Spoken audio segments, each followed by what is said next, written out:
मेरे प्रिय मित्रों, आइए स्वाध्याय के 48वीं संस्कृत साहित्य के छठी संगणक प्रौद्योगिकी के 8वीं पाठशाला में आइए प्रवेश करें। जैसा कि हम जानते हैं, यहाँ पर हम उत्तराखंड मुक्त विश्वविद्यालय हल्द्वानी के पाठ्यक्रम के तहत यहाँ पर पाठशाला पाठों पर चर्चा कर रहे हैं। पाठशाला के अंतर्गत पाठों पर चर्चा हम उत्तराखंड मुक्त विश्वविद्यालय के पाठ्यक्रम पर सिलेबस के आधार पर हम कर रहे हैं चर्चा। उसी क्रम को आइए आज की पाठशाला में भी हम बढ़ाएं। तो यहाँ पर 30 अक्टूबर 2020 भूमंच ज्योतिष पाठशाला बीजीपी स्वाध्याय दिवस 48 संस्कृत साहित्य की छठी पाठशाला होगी और संगणक प्रौद्योगिकी की आज 8वीं पाठशाला में आइए प्रवेश करें। जैसा कि हम जानते हैं, हमारी पाठशाला का यहाँ पर 2 भाग होते हैं। प्रथम भाग में हम पाठचर्या प्रश्नोत्तर चर्चा को समझने का हम प्रयास करते हैं।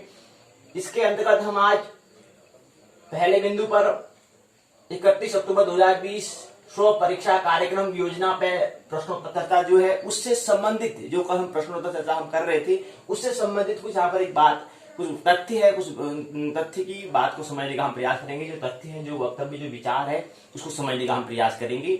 उसके बाद फिर यहाँ पर सत्रीय कार्य होगा, उसको हम समझने का प्रयास यहाँ पर करेंगे। ये पहले चरण में 2 बातों को हमें समझना है।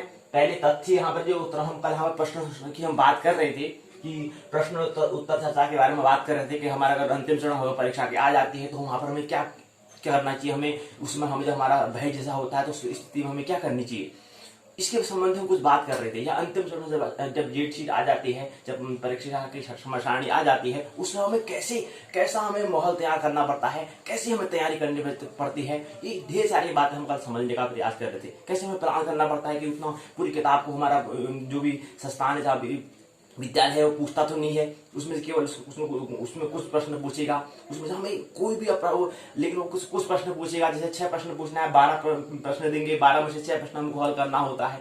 अब 12 में से 6 प्रश्न कौन से आएंगे या 12 प्रश्न कौन से आएंगे, उतनी बड़ी किताब है, उतना बड़ा सिलेबस है, उसको हमें कैसे इसको मैनेजमेंट है, कैसे इसको प्रबंधन करना है, कैसे सिलेक्टेड हमें चीज पढ़ना है, इसके बारे में हमने संक्षिप्त में कल थोड़ा समझने का प्रयास किया और हमें केवल एक संकेत हमें लेने का प्रयास किया कि हमें क्या करना चाहिए अंतिम चरण में। तो एक हमें क्या क्रमबद्ध चरणबद्ध तरीके से हमें क्या करना है, सीक्वेंस वाइज हमें करना होता है, हमें तैयारी करनी होती है अंतिम समय में और पूरी जान से, शिद्दत से, लगन से हमें करना होता है कि पहला हमारा कर्तव्य वही होता है, पहला हमारा ड्यूटी वही होती है, पहला जॉब हमारा वही होता है जो क्या है, शिक्षा में से क्रांति करनी है। और उससे संबंधी हमने प्राप्तांक के बारे में, उससे संबंधित जो प्रश्न उत्तर थे, कुछ प्रश्न हमने लिए और कुछ प्रश्न को हमने जानबूझ के प्रश्नों के उत्तर में छोड़े ताकि आप भी इसमें चिंतन करें। चिंटू भी थोड़ा प्रश्न पूछता है लेकिन इसको 1-2 प्रश्न ऐसे होने चाहिए जो उसको उत्तर खुद ढूंढे, इसलिए हमने चिंटू से कहा कि भाई चिंटू, हम सारे प्रश्न के उत्तर नहीं बताएंगे। तो ऐसे हम कल यहाँ पर समझने का प्रयास करते हैं। उसी संबंधी कुछ प्रश्न यहाँ पर प्रश्नोत्तर चर्चा के बारे में समझने का प्रयास कर रहे थे। आज उससे संबंधित कुछ जीवन से संबंधित कुछ तथ्य है, उस तथ्य को समझने का प्रयास करेंगे, उसको यहाँ पर समझेंगे। साथ ही साथ यहाँ पर फिर एक बात में यहाँ पर सत्रीय कार्य को लेने का हम प्रयास करेंगे। उसके बाद हम क्या करेंगे, उसके बाद हम संगणक प्रौद्योगिकी जो है पाठशाला है, उसके पाठशाला के दूसरे भाग के अंदर दूसरा चरण पर हम क्या करेंगे, प्रवेश करेंगे। दूसरा चरण क्या है, ये हमने समझने का प्रयास किया। उससे संबंधित कुछ प्रश्न होंगे, उन प्रश्नों को समझने का प्रयास करेंगे और उसके बाद फिर हम यहाँ पर जो वहाँ पे प्रश्न होंगे, प्रश्न संबंधित कौन कौन से प्रश्न होंगे, चिंटू ने हमने कल कहा था कि जो भी अगर आपको जो भी हम पाठशाला पर पढ़ा रहे हैं, ये जो हमारा भूमंच ज्योतिष पाठशाला जो है, यहाँ से संबंधित जो भी आपको प्रश्न आते हैं, मन में जो प्रश्न उठ रहे हैं, उसको क्या करना है, कॉपी में दर्ज कर लेना है, उसको लिख लेना है ताकि हम किसी दिन उस पर क्या है ढेर सारी बातें हम कर लें। और जहां पर प्रश्न, जहां पर कोई भी पाठशाला है, यहाँ पर चल रहा है, जहां पर कोई भी स्टडी चल रही है, वहां पर अगर प्रश्न है तो इसका मतलब क्या है, क्वेश्चन को हम आगे नया कर रहे हैं। ये तो खाली चलते रहता है, पाठशाला चलती रहती है, ये कहां से कहां छराने वाला या रटो वाला हो जाए, ऐसी हो जाती है,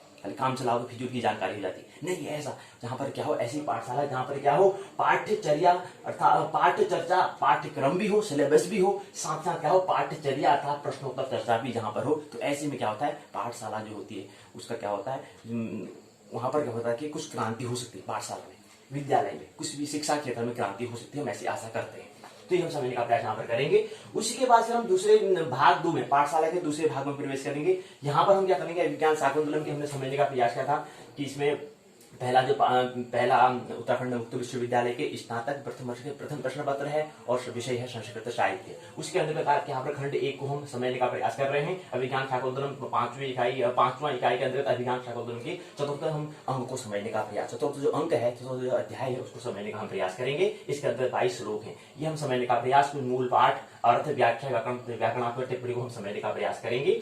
और इससे पहले कल की पाठशाला में हमने समझने का प्रयास इकाई चौथे में 2 अंक में द्वितीय और तृतीय अंकों को लेने का प्रयास, उसको तो हम किताब के माध्यम उत्तराखंड मुक्त विश्वविद्यालय के पाठ्यक्रम में कुछ सूत्र होंगे, यहाँ पर महत्वपूर्ण जो बात है उनको हम समझने का प्रयास पाठशाला के दूसरे भाग में करेंगे। आइए पहले पाठशाला के पहले भाग को समझने का प्रयास करते हैं, समझने का प्रयास हमें करना है।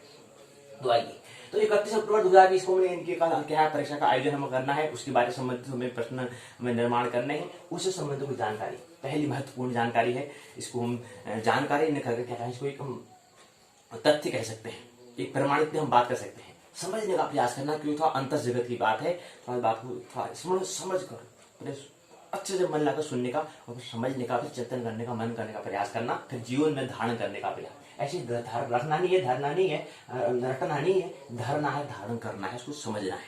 तो क्या कहते हैं, तथ्य क्या है? पहला तथ्य है प्रश्न के उत्तर मत खोजो। क्या है तथ्य? प्रश्न के उत्तर मत खोजो। ये क्या है? तथ्य की हम यहाँ पर बात हो रही है। तो कह रहे हैं कि प्रश्न के उत्तर मत खोजो। क्यों कह रहे हैं? प्रश्नवाची चिन्ह लगा है, क्यों ऐसा कहा कि प्रश्न के उत्तर मत खोजो? क्या कारण है, क्यों नहीं खोजना है? हमें बताते हैं क्यों। क्योंकि उत्तर कहां खोजोगे? उत्तर को कहां खोजोगे आप? कहां खोजोगे? बताओ, आप सोचो, चिंटू बता, तो कहां खोजेगा उसको? कहां खोजेगा? तो कह रहे हैं कि प्रश्न के उत्तर को मत खोजो। मैं कह रहा हूं, पहले हम कह रहा हूं उसको समझने का प्रयास करना, बहुत महत्वपूर्ण अंतर्दृष्टि जगत की बात है। प्रश्न अगर आप समझ में नहीं आए कोई बात नहीं, लेकिन मानना नहीं है उसको। जब तक समझ में नहीं आए चिंतन करते हुए रख लो उसको। अंत जब खाली समय होता है उसमें चिंतन उसको करना है, मनन उसको करना है, तो जाके समझ बनेगी। खाली रखना नहीं है, धारण नहीं करना है। हाँ क्या हमें पाठशाला में पढ़ा जाए कि हाँ क्या है, प्रश्न के उत्तर मत खोजो। और प्रश्न के बारे में, प्रश्नोत्तर चर्चा के बारे में हम इतनी बात कर रहे हैं, आज करें प्रश्न के उत्तर ही मत खोजो गए ये। तो इसको कहिए, इस जगत की कौन से स्तर पर बात हो रही है, इसको समझने का प्रयास करना महत्वपूर्ण है, किस स्तर पर ये बात है। तो प्रश्न के उत्तर मत खोजो, ये प्रश्न कहा है। क्यों? क्योंकि उत्तर कहां खोजोगे? वेयर, कहां खोजेंगे? कहां खोजेंगे? उत्तर तो बाहर खोजे जाते हैं, बाहर खोजे जाते हैं। अब ये तथ्य है, इसको समझने के लिए हमें कुछ और समझना होगा, तब जाके तथ्य अच्छे से समझ में आएगा। तो क्योंकि उत्तर कहां खोजे जाते हैं? उत्तर तो बाहर खोजे जाते हैं, शास्त्रों में खोजे जाते हैं, विज्ञान में खोजे जाते हैं, अर्थात प्रकृति में खोजे जाते हैं, अर्थात सदगुरुओं में, शिक्षक के विचार में, शिक्षक के उपदेश में, गुरु के उपदेश में, सदगुरु के, यहां तक सदगुरु के उपदेश में, वहां पर खोजे जाते हैं, अर्थात बाहर खोजे जाते हैं, अर्थात बाह्य जगत में खोजे जाते हैं। अब यहाँ पर देखो, सदगुरु की यहाँ पर बात आई है, गुरु शिक्षक की बात नहीं की है। तो सदगुरु भी मतलब होता है, शिक्षक हमने कहा था कि क्या है, जो माया के तल पर जो ज्ञान हमें दे, और गुरु जो धर्म के तल पर होता है, जो हमें विज्ञान के बारे में बताए, और सदगुरु विज्ञान के बारे में, सदगुरु जो है धर्म के बारे में बताए, और परम गुरु जो अध्यात्म के बारे में, हमारे आत्मा के बारे में जो बताए, धर्म जो हमारे काव्य को जो बताए, विज्ञान जो हमारे मस्तिष्क को जो बताए, शिक्षक जो है क्या, हमें ज्ञान जो जानकारी जो दे, वो शिक्षक कहलाता है। तो ये चीज है। तो ये जो शिक्षक, गुरु, सदगुरु, ये तो हैं। इससे पहले शिक्षक, गुरु, इनकी बात नहीं की, यहाँ तक कि सदगुरु भी क्या है, सदगुरु का भी जो उपदेश होता है वो क्या होता है, बाहरी होता है। प्रश्न के उत्तर मत खोजो, क्योंकि उत्तर कहाँ खोजेंगे हम? उत्तर तो बाहर ही खोजते हैं। तो यहाँ पर सदगुरु का जो उत्तर मिलेगा वो भी कहाँ का मिलेगा? बाहर का मिलेगा, बाहर जगत, बाह्य जगत का मिलेगा। सदगुरु के असली उत्तर जो होगा वो तो परम गुरु का ही होता है। परम गुरु उसके आगे आता है, वो अध्यात्म। तो परम गुरु के हमें उत्तर को समझने का प्रयास। अब परम गुरु का उत्तर क्या है, उसको समझने का प्रयास करेंगे। तो बाहर खोजे जाते हैं, शास्त्रों में, विज्ञान में, प्रकृति में, सदगुरुओं से, समाज में नहीं। प्रश्न के उत्तर मत खोजो, क्योंकि उत्तर हम कहां खोजेंगे? बाहर खोजेंगे, समाज में खोजेंगे। ये हम कहां खोजेंगे इसको? उत्तर तो बाहर खोजे जाते हैं। कहां खोजे जाते हैं? वेयर, कहां? चिंटू, कहां खोजे जाते हैं? बाहर खोजे जाते हैं। वेयर मतलब कहां मतलब बाहर। तो कह रहे हैं कि नहीं, क्या अगली बात क्या कहते हैं? अगली बात बताते हैं, नहीं, प्रश्न के उत्तर मत खोजो, प्रश्न के साक्षी बनो। उत्तर नहीं खोजना है, आंसर नहीं ढूंढना है उसका। क्वेश्चन जो है, क्वेश्चन जो बना है उसका आंसर नहीं ढूंढना है, बल्कि क्या करना है, उसके क्या बनना है, प्रश्न का, क्वेश्चन का साक्षी हमें बनना है, विटनेस हमें बनना है, दृष्टा हमें बनना है, देखने वाला हमें बनना है। वो प्रश्न को देखने वाला कौन हो सकता है, वो परम गुरु हो सकता है, आत्मा हो सकती है। तो प्रश्न के हमें साक्षी बनना है, विटनेस में बनना है। तुम्हारे भीतर प्रश्न ही प्रश्न है, कमजोरियां ही कमजोरियां हैं। सभी के भीतर क्या है, कमजोरियां ही कमजोरियां हैं। सबके भीतर कुछ ना कुछ, ये क्या है, प्रश्न ही प्रश्न है, कमजोरी ही कमजोरी है। बिल्कुल ये बात क्या है, स्वाभाविक है, ये होना क्या है, स्वाभाविक है। इसमें कोई हमें ऐसी ही क्या है, सबकी यहाँ पर दशा है, यह कोई विशिष्ट बात, कोई अनोखी बात नहीं है। यहाँ पर सभी की ऐसी दशा, ऐसी स्थिति यहाँ पर है, सबकी स्थिति, सभी की ऐसे स्टेटस है, सभी की ऐसी क्या है, स्टेटस अर्थात स्थिति अर्थात दशा है। यह कोई विशिष्ट बात नहीं है। अपने को नाहक निंदित भी मत करना, क्योंकि मेरा प्रश्न आ रहा है, मेरा प्रश्न हो रहा है, तो अपने आप को निंदित भी नहीं करना है। अपने आप को क्या करना है, अपने आप को खाली अपने आप को, तो बड़ा प्रश्न आ रहा है, बड़ा मैं प्रश्न करता हूँ यार, तो ये स्वाभाविक बात है, इसमें कोई ज्यादा निंदित होने की बात नहीं है, ये स्वाभाविक बात है और कोई विशिष्ट बात भी नहीं है, ये होता ही है। इसलिए कोई निंदित मत करना है अपने आप को ठुकराना नहीं है, यार मैं तो ऐसे ही प्रश्न करता हूँ, इसे ठुकरा दो, निंद कर दो अपनी, ऐसा भी नहीं करना है। इसे अंगीकार करो, इसे स्वीकार करो, अंगीकार करो, और इसके क्या बनो, साक्षी बनो। अंगीकार करो, स्वीकार करो, प्रश्न आ रहे उसको, प्रश्न के उत्तर मत ढूंढो, प्रश्न आ रहे उसको देखो, उसको देखने वाला बनो, उसको स्वीकार करो, उसको अंगीकार करो, साक्षी उसके बनो। भीतर खड़े होकर देखो अपनी सारी बीमारियां, अपनी सारी सीमाएं, अपनी सारी जो हमारी बीमारियां, जो हमारे क्या है डाइजेस्ट, जो हमारी बीमारियां हैं उनको, अपनी सारी सीमाएं, जो हमारी लिमिटेशन है उनकी, अपने सारे प्रश्न, जो हमारे क्वेश्चन है उनको देखना है, अपनी सारी समस्या, जो प्रॉब्लम्स है उनको हमें देखना है।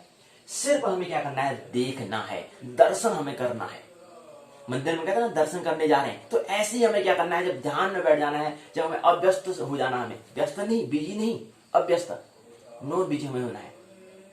तो अव्यस्त में हमें क्या करना है, हमें सिर्फ देखना है, अपनी सारी बीमारियां हमें देखनी है, अपनी सारी हमें सीमाएं हमें देखनी है, अपने सारे प्रश्नों को हमें देखने हैं, अपनी सारी समस्याओं को हमें देखनी है, और सिर्फ हमें क्या करना है, देखना है। देखो, सिर्फ दृष्टा बनो, देखने वाला बनो, उत्तर मत ढूंढो, क्या बनो, सिर्फ देखने वाला बनो, कुछ और करना मत, कुछ और अन्य काम नहीं करना है। ध्यान में भी यही होता है, कुछ और करना, समझ लो कि ऐसे ध्यान को ही समझने का प्रयास करते हैं, ऐसा कह सकते हैं।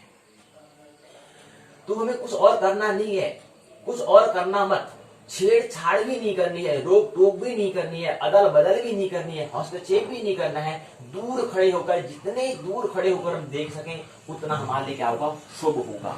तो हमें क्या करना है, दूरी पैदा हमें करनी है, साक्षी भाव हमें सीखना है, साक्षी, अपने हमको विटनेस, अपना गवाह होने का ऐसा भाव हमें सीखना है, उत्तर हमें नहीं ढूंढना है। इसलिए क्या कहा, प्रश्न के उत्तर मत खोजो, मत सर्च करो, मत रिसर्च करो, मत क्या करो, प्रश्नों की केवल क्या करना है, दृष्टा बनो, उसको देखने वाले बनो। ये तथ्य हमने समझने का प्रयास किया था। अब थोड़ा सा हमने यहाँ पर बाहर जगत के बारे में कहा था, तो बाहर और अंतर जगत क्या है, आइए थोड़ा इसको भी समझ लेते हैं, महत्वपूर्ण होता है समझना।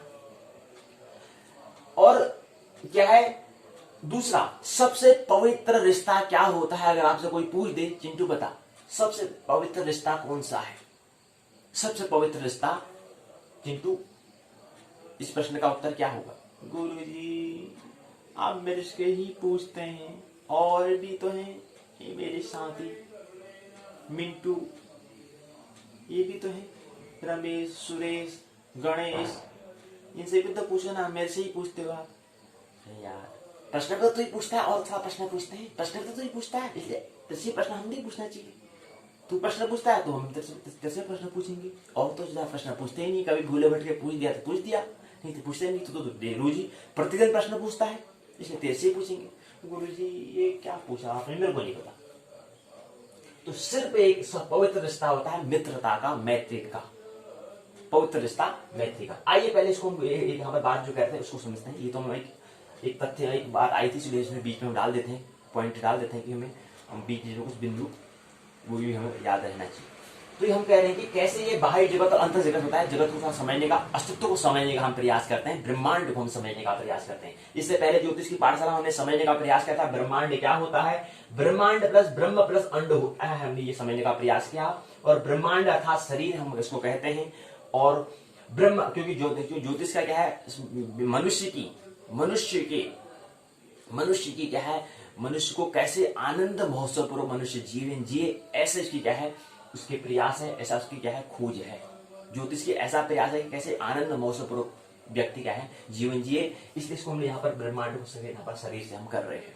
ज्योतिष की वही सूक्ष्म खोज है, कैसे व्यक्ति उसके पूरे अंतस में पूरे संस्कार, उसके चक्र, उसके हाथ की रेखाएं, उसके माथे की रेखाएं, उसकी उनका जो बोल, उसका जो शरीर, उसकी वाणी, उसका रंग, शरीर का रंग, ये सब जो भी है, ये सब क्या है, हाथ की, माथे की, पैर की जो रेखाएं, ये सब उसकी क्या है, ज्योतिष की मतलब वही है कि इसकी क्या है, इसके अंदर जो बीज पड़ा है, जो इसका भविष्य है, उसकी क्या है, उसको टटोलना ही क्या है, ज्योतिष का उद्देश्य है। जिसको हमने क्या कहा, शरीर, ब्रह्मांड को हमने यहाँ पर शरीर की यहाँ पर तुलना करी है।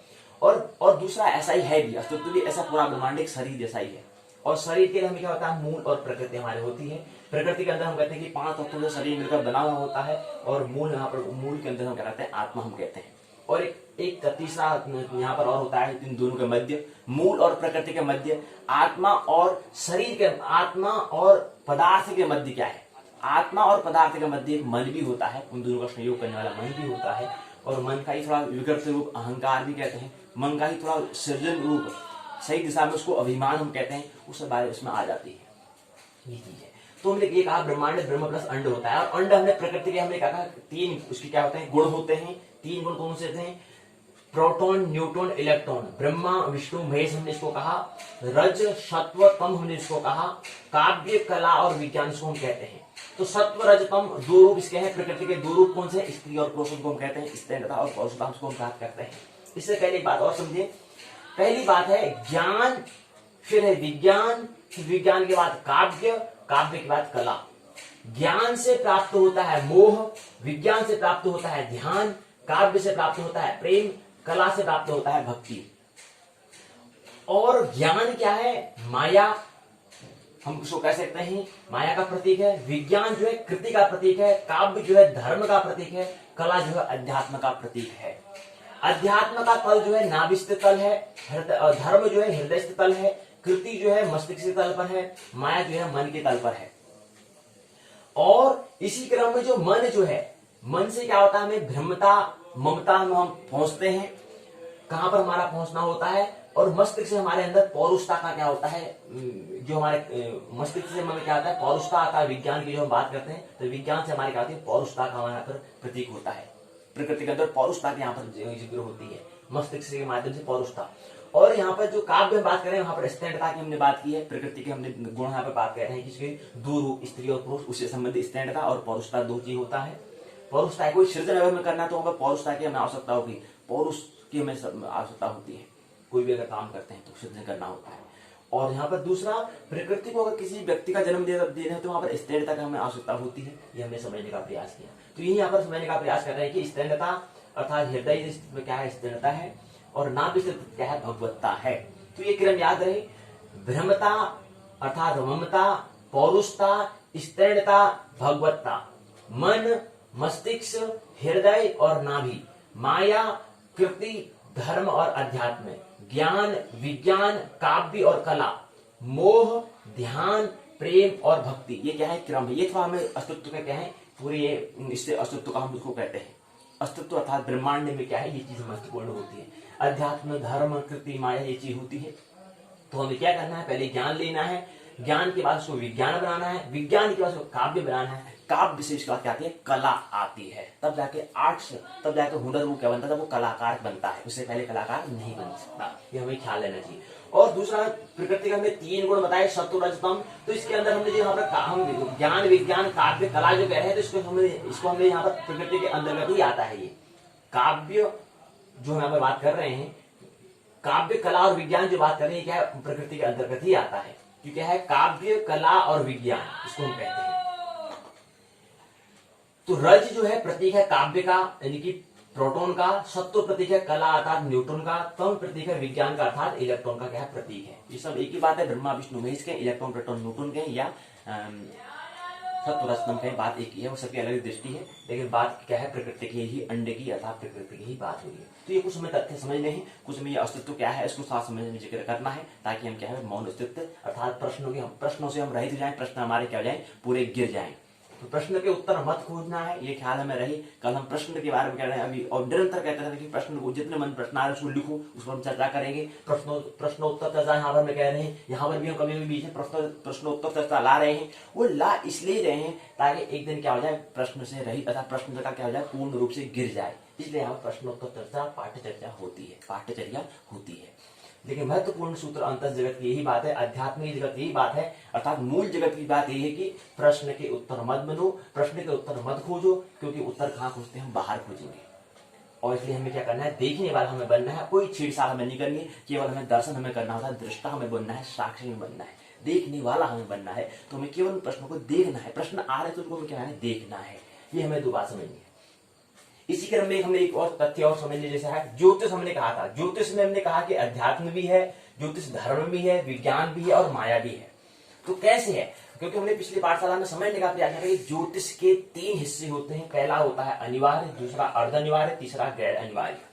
इसेंशियल, सेमी इसेंशियल और नॉन इसेंशियल होता है। अनिवार्य जगत भी है, अनिवार्य जगत में जहां पर मोक्ष मुक्ति अथा स्वतंत्रता आनंद की जहां पर हम बात करते हैं वो क्या है अनिवार्य जगत है। हम आनंद महोत्सव पूर्वक जीवन जीने, हम आनंद महोत्सव, हम चैतन्य हम हैं, लेकिन हमारे साथ बीमारी होने के कारण उस बीमारी का इलाज उपचार हमें नहीं आता है, इसलिए हम क्या करते हैं हम अस्वस्थ हमें मालूम पड़ते हैं। लेकिन हमारा अनिवार्य हम क्या है, हम आनंद महोत्सव पूर्वक रह जी सकते हैं। अगर मन की चिकित्सा अगर हो जाती है, मन की चिकित्सा नहीं हो पाती है, इसलिए हमारा क्या होता है विस्मरण हो जाता है, अनिवार्य जगत का हमारा क्या है विस्मरण हमें हुआ है। हम चैतन्य हैं, हम आनंद महोत्सव पूर्वक जीवन जीते हैं। इसी क्षण इसी वक्त हम क्या है आनंद महोत्सव पूर्वक जीवन जीते हैं। जहां पर हम सुख जहां पर हमें मिलता है वही स्वर्ग, जहां पर हमें दुख मिलता है वही नरक। यानी कि हम अपने स्वर्ग और नरक को हम अपने साथ क्षण में लिए रहते हैं। जिस समय हमें दुख होता है तो हम वहां पर तुरंत नरक में पहुंच जाते हैं, जिस समय हमें सुख मिलता है तुरंत हम स्वर्ग में पहुंच जाते हैं। लेकिन जब हम सुख और दुख से हम फिर शांति को प्राप्त होते हैं, तत्क्षण आनंद को प्राप्त जब होते हैं, तब हम तो तत्क्षण हम अनिवार्य जगत में पहुंच जाते हैं। ये हमारा सब स्वभाव है। ज्योतिष के 3 हिस्से हमने कहा, अध्यात्म, धर्म, विज्ञान और माया। तो अध्यात्म भी, ज्योतिष अध्यात्म भी बन सकता है, ज्योतिष धर्म भी बन सकता है, ज्योतिष विज्ञान भी बन सकता है, ज्योतिष माया भी बन सकता है। ज्योतिष हमें अर्थात 3 जगत में अनिवार्य, अर्ध अनिवार्य, गैर अनिवार्य ज्योतिष हो सकता है, इसलिए हमें महत्वपूर्ण है। तो अनिवार्य जगत में मुक्ति, मोक्ष अर्थात जीवन क्या है, लाइफ, हम जीवन, हमारे जीवन की जो बात होती है वो अनिवार्य जगत है। और दूसरा अर्ध अनिवार्य जन्म और मृत्यु, जो जन्म लेते हैं और मृत्यु होते हैं। जन्म और मृत्यु क्या है, जन्म और मृत्यु, जन्म मतलब होता है एक शरीर का दूसरे शरीर में परिवर्तन होना, मतलब प्रकृति के रूपांतर को हम जन्म कहते हैं। और मृत्यु क्या है, मृत्यु में क्या है रूपांतर, परिवर्तन, चेंजेस जो निरंतर होते हैं शरीर में। जैसे एक कोशिका बनती है, दूसरी कोशिका जन्म लेती है। जन्म और मृत्यु दोनों क्या है एक सिक्के के 2 पहलू में, निरंतर गति से निरंतर चल रहे हैं। लेकिन मृत्यु हो जाती है उस समय पे, जो वो शरीर जो हम कह रहे हैं उसमें तो न कुछ बनता है न कुछ बिगड़ता है, न कुछ जन्म लेता है, न कुछ यहाँ पर लय होता है, न कुछ प्रलय होता है। यहाँ पर लय भी नहीं होता है, प्रलय भी नहीं होता है। उस समय कुछ समय के लिए यहाँ पर क्या जाता है, एक ऐसा क्षण होता है जहां पर न लय होता है न प्रलय होता है, तो उसको हम कहते हैं मृत्यु। और कुछ समय ऐसा होता है जहां पर न लय हो रहा है, न क्या हो रहा है प्रलय हो रहा है, ठीक विपरीत हम कहते हैं जन्म भी यही होता है। तो उसमें पूरी एक साथ कोई जीव में क्या होता है, आत्मा प्रवेश करती है किसी शरीर में, तो वो जीव हम उसे कहते हैं जन्म कर देते हैं। और तो थोड़ा एक शरीर क्या होती है, आत्मा छोड़ती है, वो शरीर को छोड़ देती है, तो कपड़ा बदल देती है, उसको मृत्यु कहते हैं। लेकिन जन्म और मृत्यु जो है, जन्म के साथ ही हम क्या कहते हैं मृत्यु प्रारंभ हो जाती है। लेकिन जिस समय वो घटना पूर्ण हो जाती है, उसकी जो घटना पूरी जो हमें दिखाई दे रही है, हम उसको ही मृत्यु समझ लेते हैं। तो थोड़ा हमारी भ्रांति है, थोड़ा हमारी मन की बीमारी है। लेकिन मन की बीमारी का उपचार यही हो सकता है कि प्रति क्षण क्या हो रहा है, जन्म हो रहा है, प्रति क्षण क्या हो रहा है, मृत्यु हो रहा है। कुछ न कुछ का निर्माण, कुछ न कुछ का निर्माण हो रहा है, कुछ न कुछ क्या विध्वंस हो रहा है। सृजन और विध्वंस लगातार सतत प्रक्रिया है प्रकृति में। और सृजन और विध्वंस क्या है, प्रकृति के तल पर होता है। ब्रह्म के तल पर कोई न सृजन होता है, न कोई क्या होता है विध्वंस होता है। वहां पर केवल क्या है, एक साक्षात, वहां पर केवल एक होना है बस। उस स्थिति पर हमें कैसे पहुंचना है, इस पर क्या है पूरी पाठशाला, पूरी जो कोई भी शिक्षा, जो भी उपदेश देते हैं वो इसलिए देते हैं कैसे ब्रह्म स्थित हम हो जाएं, ब्रह्म में मौजूद हो जाए। ब्रह्म में हम मौजूद हैं, लेकिन ब्रह्म में मौजूद जो हमारे जो विस्मरण हुआ है उसकी कैसे हमें याद आ जाए। तो याद आने के लिए हमने पाठशाला का आयोजन करना होता है, या कोई भी शिक्षा, कोई भी गुरु शिष्य का जो संवाद होता है, कृष्ण अर्जुन का संवाद होता है, इसलिए हमें इतनी सारी बातें करनी पड़ती है, इतना हमें श्रम उठाना पड़ता है। बाकी जीवन कुछ नहीं, जीवन तो भी नाटक है, वो नाटक हम विज्ञान शाकुंतलम से समझने का प्रयास करेंगे। तो ये पहला चरण जो है स्वाध्याय के अंदर जो पहला चरण है वो पूर्ण होता है। ये हमें कुछ तथ्य समझने हैं को हम कल यहाँ पर परीक्षा का आयोजन करना है, ये भी हमें ख्याल रखना है कि कैसे हमें करना है। लेकिन महत्वपूर्ण क्या है, प्रश्नों का गिर जाना, मन का मौन हो जाना ही ये क्या है, अध्यात्म जगत में अर्थात ब्रह्म जगत में ब्रह्म में स्थित हो जाना की स्थिति कहलाएगी। अगर हम मौन ही नहीं हो पाए, हम आनंद महोत्सव, हम प्रेम नहीं करना पाए, प्रेम करना ही नहीं सीख पाए, ध्यान करना ही नहीं सीख पाए, भक्ति करना ही नहीं सीख पाए, पूजा करना ही नहीं सीख पाए, पूजा प्रार्थना आराधना ही करना हम नहीं सीख पाए, और यही हमने नहीं सीख पाया तो फिर क्या करेंगे। शिक्षा कितनी कितना ही प्रमाण पत्र हम इकट्ठा कर ले, कुछ हाल होने वाला नहीं, सब फिजूल हो जाएगा। तो कुछ हमें सृजन अपने जगत में करना है, करने के लिए हमें क्या करना पड़ता है, हमें सिर्फ अंतस जगत के लिए करना होता है। देखिए फिर जो भाई बाकी लीला कराने के लिए जो परमात्मा जो हमें आज्ञा देंगे, वो जो माध्यम बनाएंगे वो उनके ऊपर ही बात है, परमात्मा को ऊपर छोड़ देना है, ये हमें ख्याल रखना चाहिए। तो बहुत सारी बातें, तो बहुत सारी बातों में हमें कुछ बातें याद रखनी होती है, ज्यादा अपनी स्मृति को भरना नहीं है, कुछ संकेत जो सिग्नल जो इशारे हैं उसको हमें समझने का प्रयास करना होता है। आइए स्वाध्याय के पाठशाला का दूसरा भाग, पहला भाग जो है, पहले भाग का पहला चरण जो पूर्ण होता है, दूसरे चरण में आइए हम करते हैं प्रवेश करें। दूसरा चरण है कंप्यूटर टेक्नोलॉजी संगणक प्रौद्योगिकी है। इसके अंतर्गत हमने कल थोड़ा उनको अध्याय को पुनरावृत्ति करने का प्रयास किया, आज उससे संबंधित कुछ प्रश्न हैं, उन प्रश्न के हम उत्तर लेंगे। तो यहाँ पर हमने समझा पर्सनल कंप्यूटर है, यहाँ पर अब तक हमने दर्शन किया अध्याय एक में मीट और कंप्यूटर को मैंने अपने संगणक से परिचित होने का प्रयास पहले अध्याय में किया था। दूसरे अध्याय में डिफरेंट पार्ट्स ऑफ पीसी, व्यक्तिगत संगणक के विभिन्न अंग भाग होते हैं। इससे पहले हम जो पाठशाला का जो भाग 2 है उसमें प्रवेश करते हैं, लेकिन उससे पहले हमारे क्या है सत्र कार्य, इसको लेना महत्वपूर्ण है। सत्र कार्य संबंधित जो प्रश्न उसको लेते हैं, उसके बाद हम भाग 2 के तृतीय चरण में, पहला चरण ये हो गया, दूसरा चरण सत्र कार्य है, तीसरा चरण भी इसमें हम प्रवेश करेंगे। पहले उससे पहले सत्र कार्य को समझना प्रयास, छात्र कार्य लेना अनिवार्य है, क्यों कल क्या परीक्षा का आयोजन है, उससे पहले ही बात समझना महत्वपूर्ण। ऐसे कुछ होगा हमारा, चलो प्रश्न पत्र आपको से दिया जाएगा, ये प्रश्न पत्र है, इसमें से पूरी बातें दी गई हैं। यहाँ पर कुछ बातें हमें ख्याल रखनी है, 2 खंड इसमें दिए हुए, पूरा प्रश्न पत्र को देखो, अच्छे भाव से देखना चाहिए हमें। अच्छा ये प्रश्न पत्र पूरा मन शुद्ध से अपना अभिनय हमें करना है, हमें क्या करना है, केवल अभिनय हमें करना है, नाटक हमें करना है, बस आराम से पूरा दिखा प्रश्न पत्र को। अच्छा ठीक है, ये लिखा, ये लिखा, ठीक है, ये नियम कानून पढ़ ले इसमें, ठीक है। अच्छा खंड 1 है, अच्छा खंड 1 प्रश्न क्या पूछा, अच्छा ये पूछा, ऐसे पूछा, अच्छा सौर परिवार के प्रति कैसे, अच्छा निहारिका का स्वरूप संत वर्णित, अच्छा ऐसा है, अच्छा। तो ये जो है यहाँ पर जो प्रश्न पत्र जो बना है, ये प्रश्न पत्र जो है ये पूरा 100 नंबर का प्रश्न पत्र है। इसमें सत्र कार्य, असाइनमेंट और दूसरा क्या है इसके अंत जो प्रश्न पत्र, जो पुराना प्रश्न पत्र है उसको जोड़कर हमने क्या बनाया, पूरा एक 100 अंक का प्रश्न पत्र निर्माण किया है। जो कल प्रश्न पत्र उसका तो अभी प्रश्न वो निर्माण और करेंगे, लेकिन केवल हमने यहाँ पर एक मॉडल प्रतिरूप दिखाने के लिए, यहाँ पर इसको दिखाने के लिए, यहाँ पर आपको दिखाने के लिए इसको बात यहाँ पर कर रहे हैं।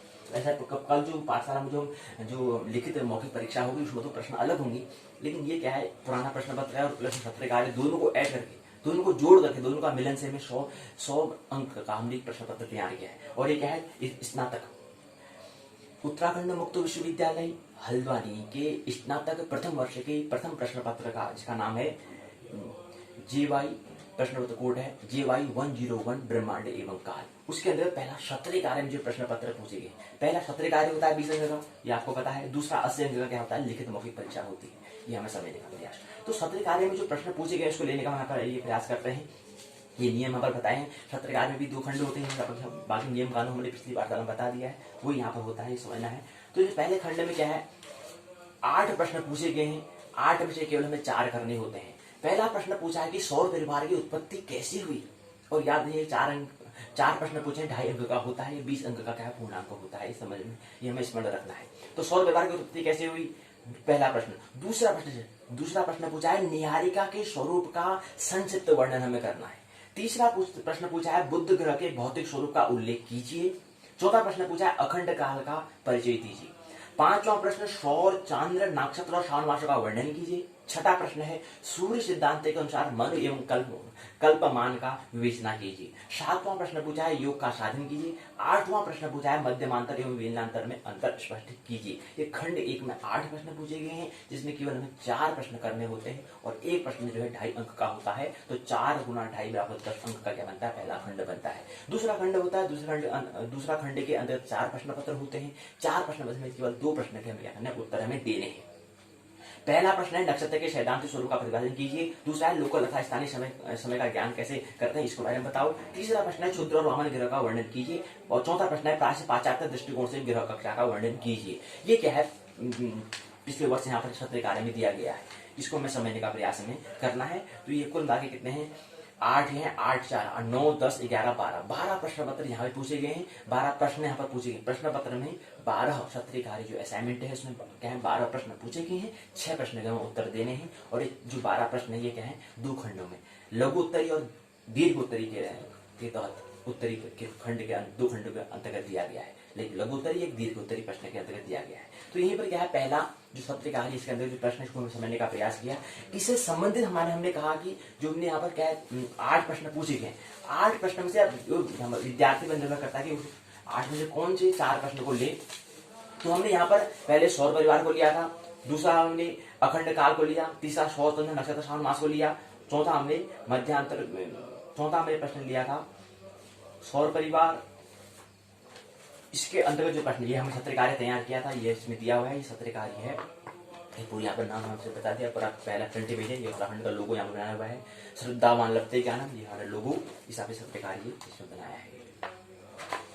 ये ज्योतिष विषय का यहाँ पर अपनी क्या है रूपरेखा, थोड़ा अपने परिचय दे दिया। इसके अंदर फिर हमने बताया था रूपरेखा कि अगर हम क्या करने वाले, इसमें दिया है रूपरेखा। ये सत्र कार्य 2 खंडों में। तो हमने पहला 8 प्रश्न में से पहला 8 प्रश्न जो हमें पूछे गए थे उसमें हमें 4 प्रश्न जो हमें लगे। पहला हमने प्रश्न था सौर परिवार की उत्पत्ति, यहाँ से दिया है। अखंड काल का परिचय यहाँ पर से दिया गया है। सौर चांद्र नक्षत्र श्रावण मास का वर्णन कीजिए, इसके अंदर ये दिया गया है। और उसके बाद है सूर्य सिद्धांत के अनुसार मनुकल्प का मान बताइए, यहाँ पर प्रश्न पूछे गए थे। ये क्या है, सत्र कार्य में 8 प्रश्न है। 8 में से क्या है 4 प्रश्न हमें करने होते हैं। तो 4 प्रश्न में कौन से करें, सौर परिवार की उत्पत्ति कैसे हुई, अखंड काल का परिचय दीजिए, सौर चंद्र नक्षत्र श्रावण मास का वर्णन कीजिए, सूर्य सिद्धांत के अनुसार मनु और कल्प का मान की विवेचना कीजिए। तो ये पहले भाग में ये देने का प्रयास हमने किया था।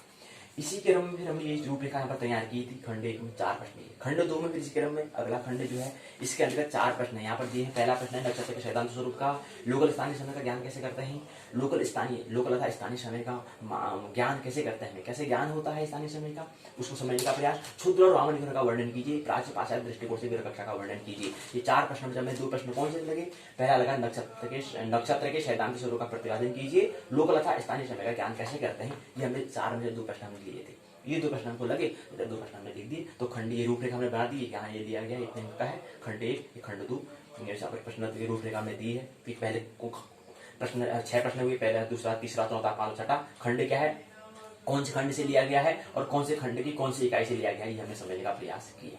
ये हमने इसमें दिया हुआ है। ये इसके फिर यहाँ पर प्रश्न के उत्तर यहाँ पर दिए हैं। सौर परिवार की उत्पत्ति यहाँ पर दी हुई है, कैसे उत्पत्ति होती है ये यहाँ पर देने का प्रयास यहाँ पर किया है।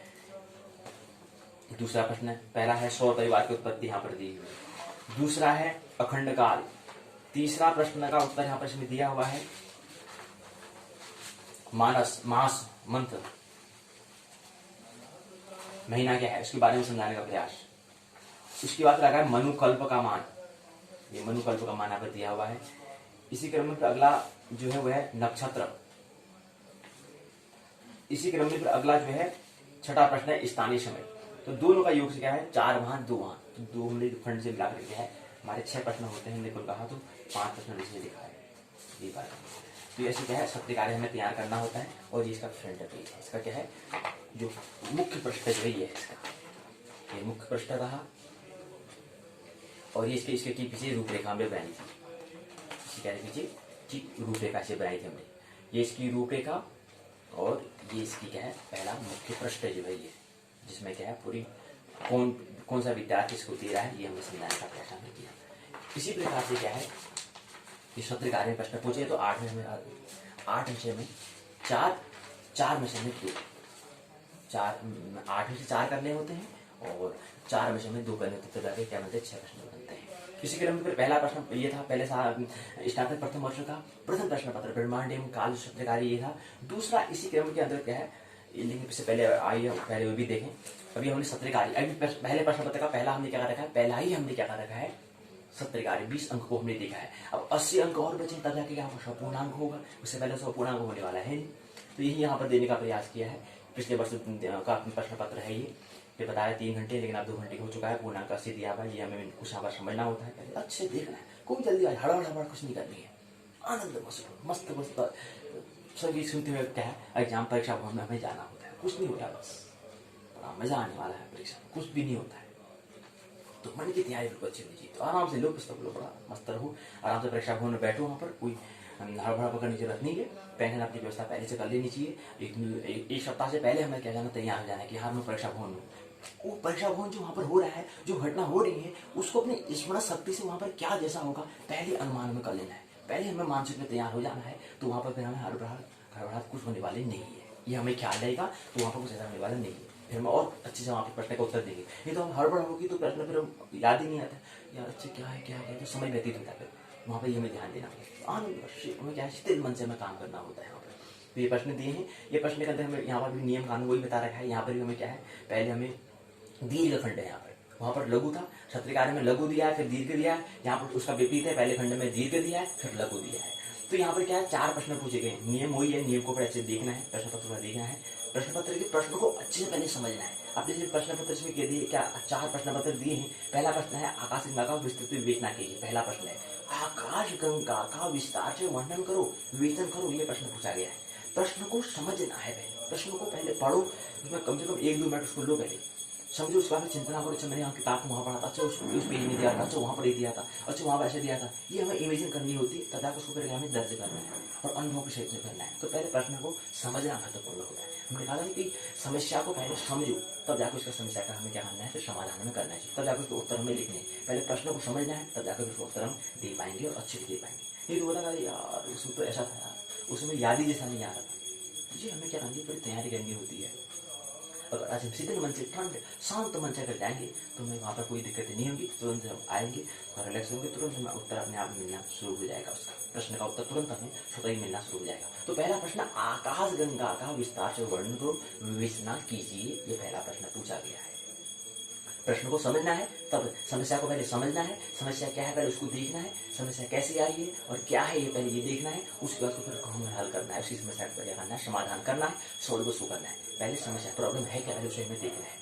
और यहाँ पर भी हमने कहा था प्रश्न का उत्तर मत कहो, प्रश्न के उत्तर को मत ढूंढो, खोजो, केवल क्या करना है इसको पहले देखो, ऐसी समस्या क्या है इसको देखना है। दूसरा प्रश्न है अधिमास और 6 मास के स्वरूप का वर्णन करो। दूसरा प्रश्न है अधिमास किसे कहते हैं, 6 मास किसे कहते हैं, उसके स्वरूप का हमें वर्णन करना है। तीसरा है योगों का नामोल्लेखित करते हुए योग के सैद्धांतिक स्वरूप का वर्णन करो। चौथा प्रश्न है निम्नलिखित से किन्हीं 2 पर टिप्पणी करनी है। 4 आपको दिए हैं, पहला अमूर्त काल, दूसरा तिथि, तीसरा महायुग, चौथा स्थानीय समय है। इसमें केवल 2 पर क्या करना है, टिप्पणी आपको करना है। ये पहला खंड है, दीर्घ उत्तरी प्रश्न वाला खंड है। ये पहला खंड दीर्घ उत्तरी प्रश्न वाला खंड है।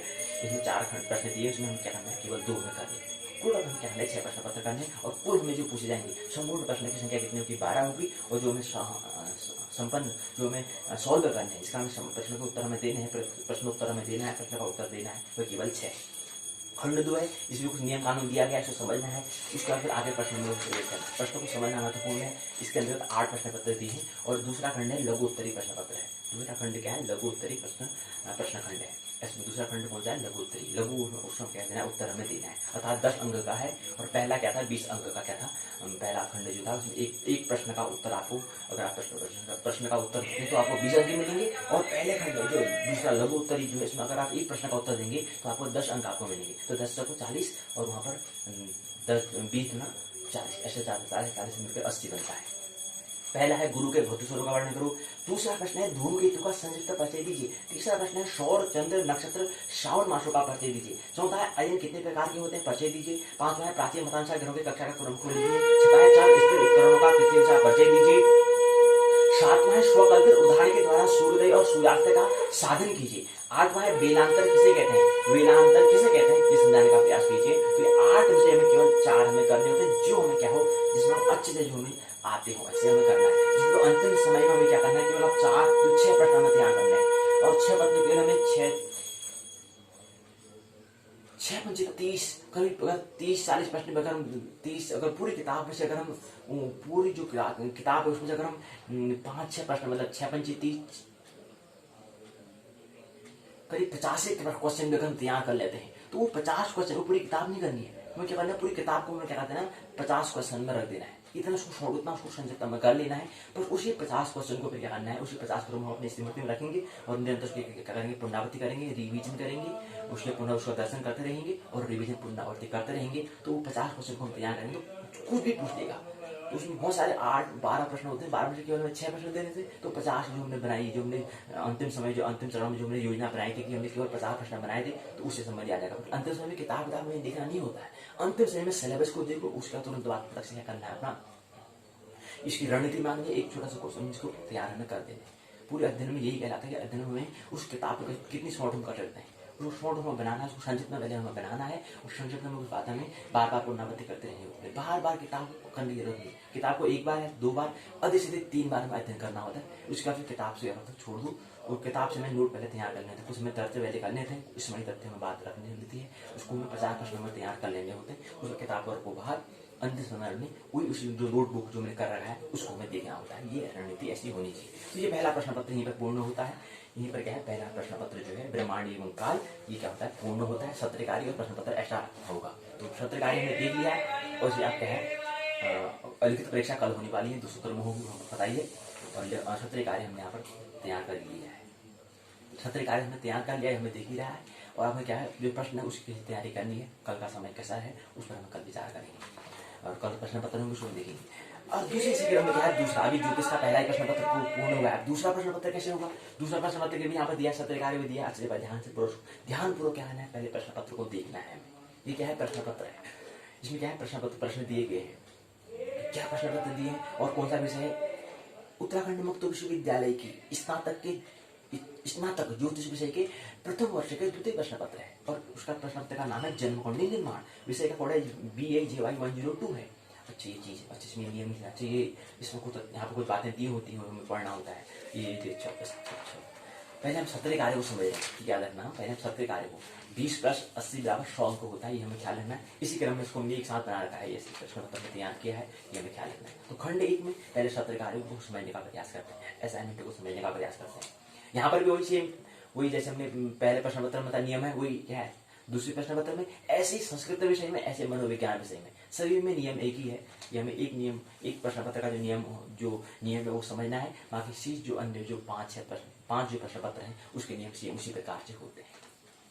तो इसमें दिया है 8 प्रश्न पत्र। पहला प्रश्न पत्र, पहला प्रश्न है, यदि किसी जातक का जन्म रात 8 बजे हुआ, सूर्योदय 5:30 बजे हो तो उसका इष्टकाल क्या होगा। पहला प्रश्न पत्र, पहला प्रश्न पूछा है। दूसरा प्रश्न है, भयाद भगोग साधन सूत्र लिखिए। तीसरा प्रश्न है, नक्षत्र के अनुसार राशि का निर्णय कैसे करते हैं। चौथा प्रश्न है, अक्षांश द्वारा पलभा साधन का उल्लेख कीजिए।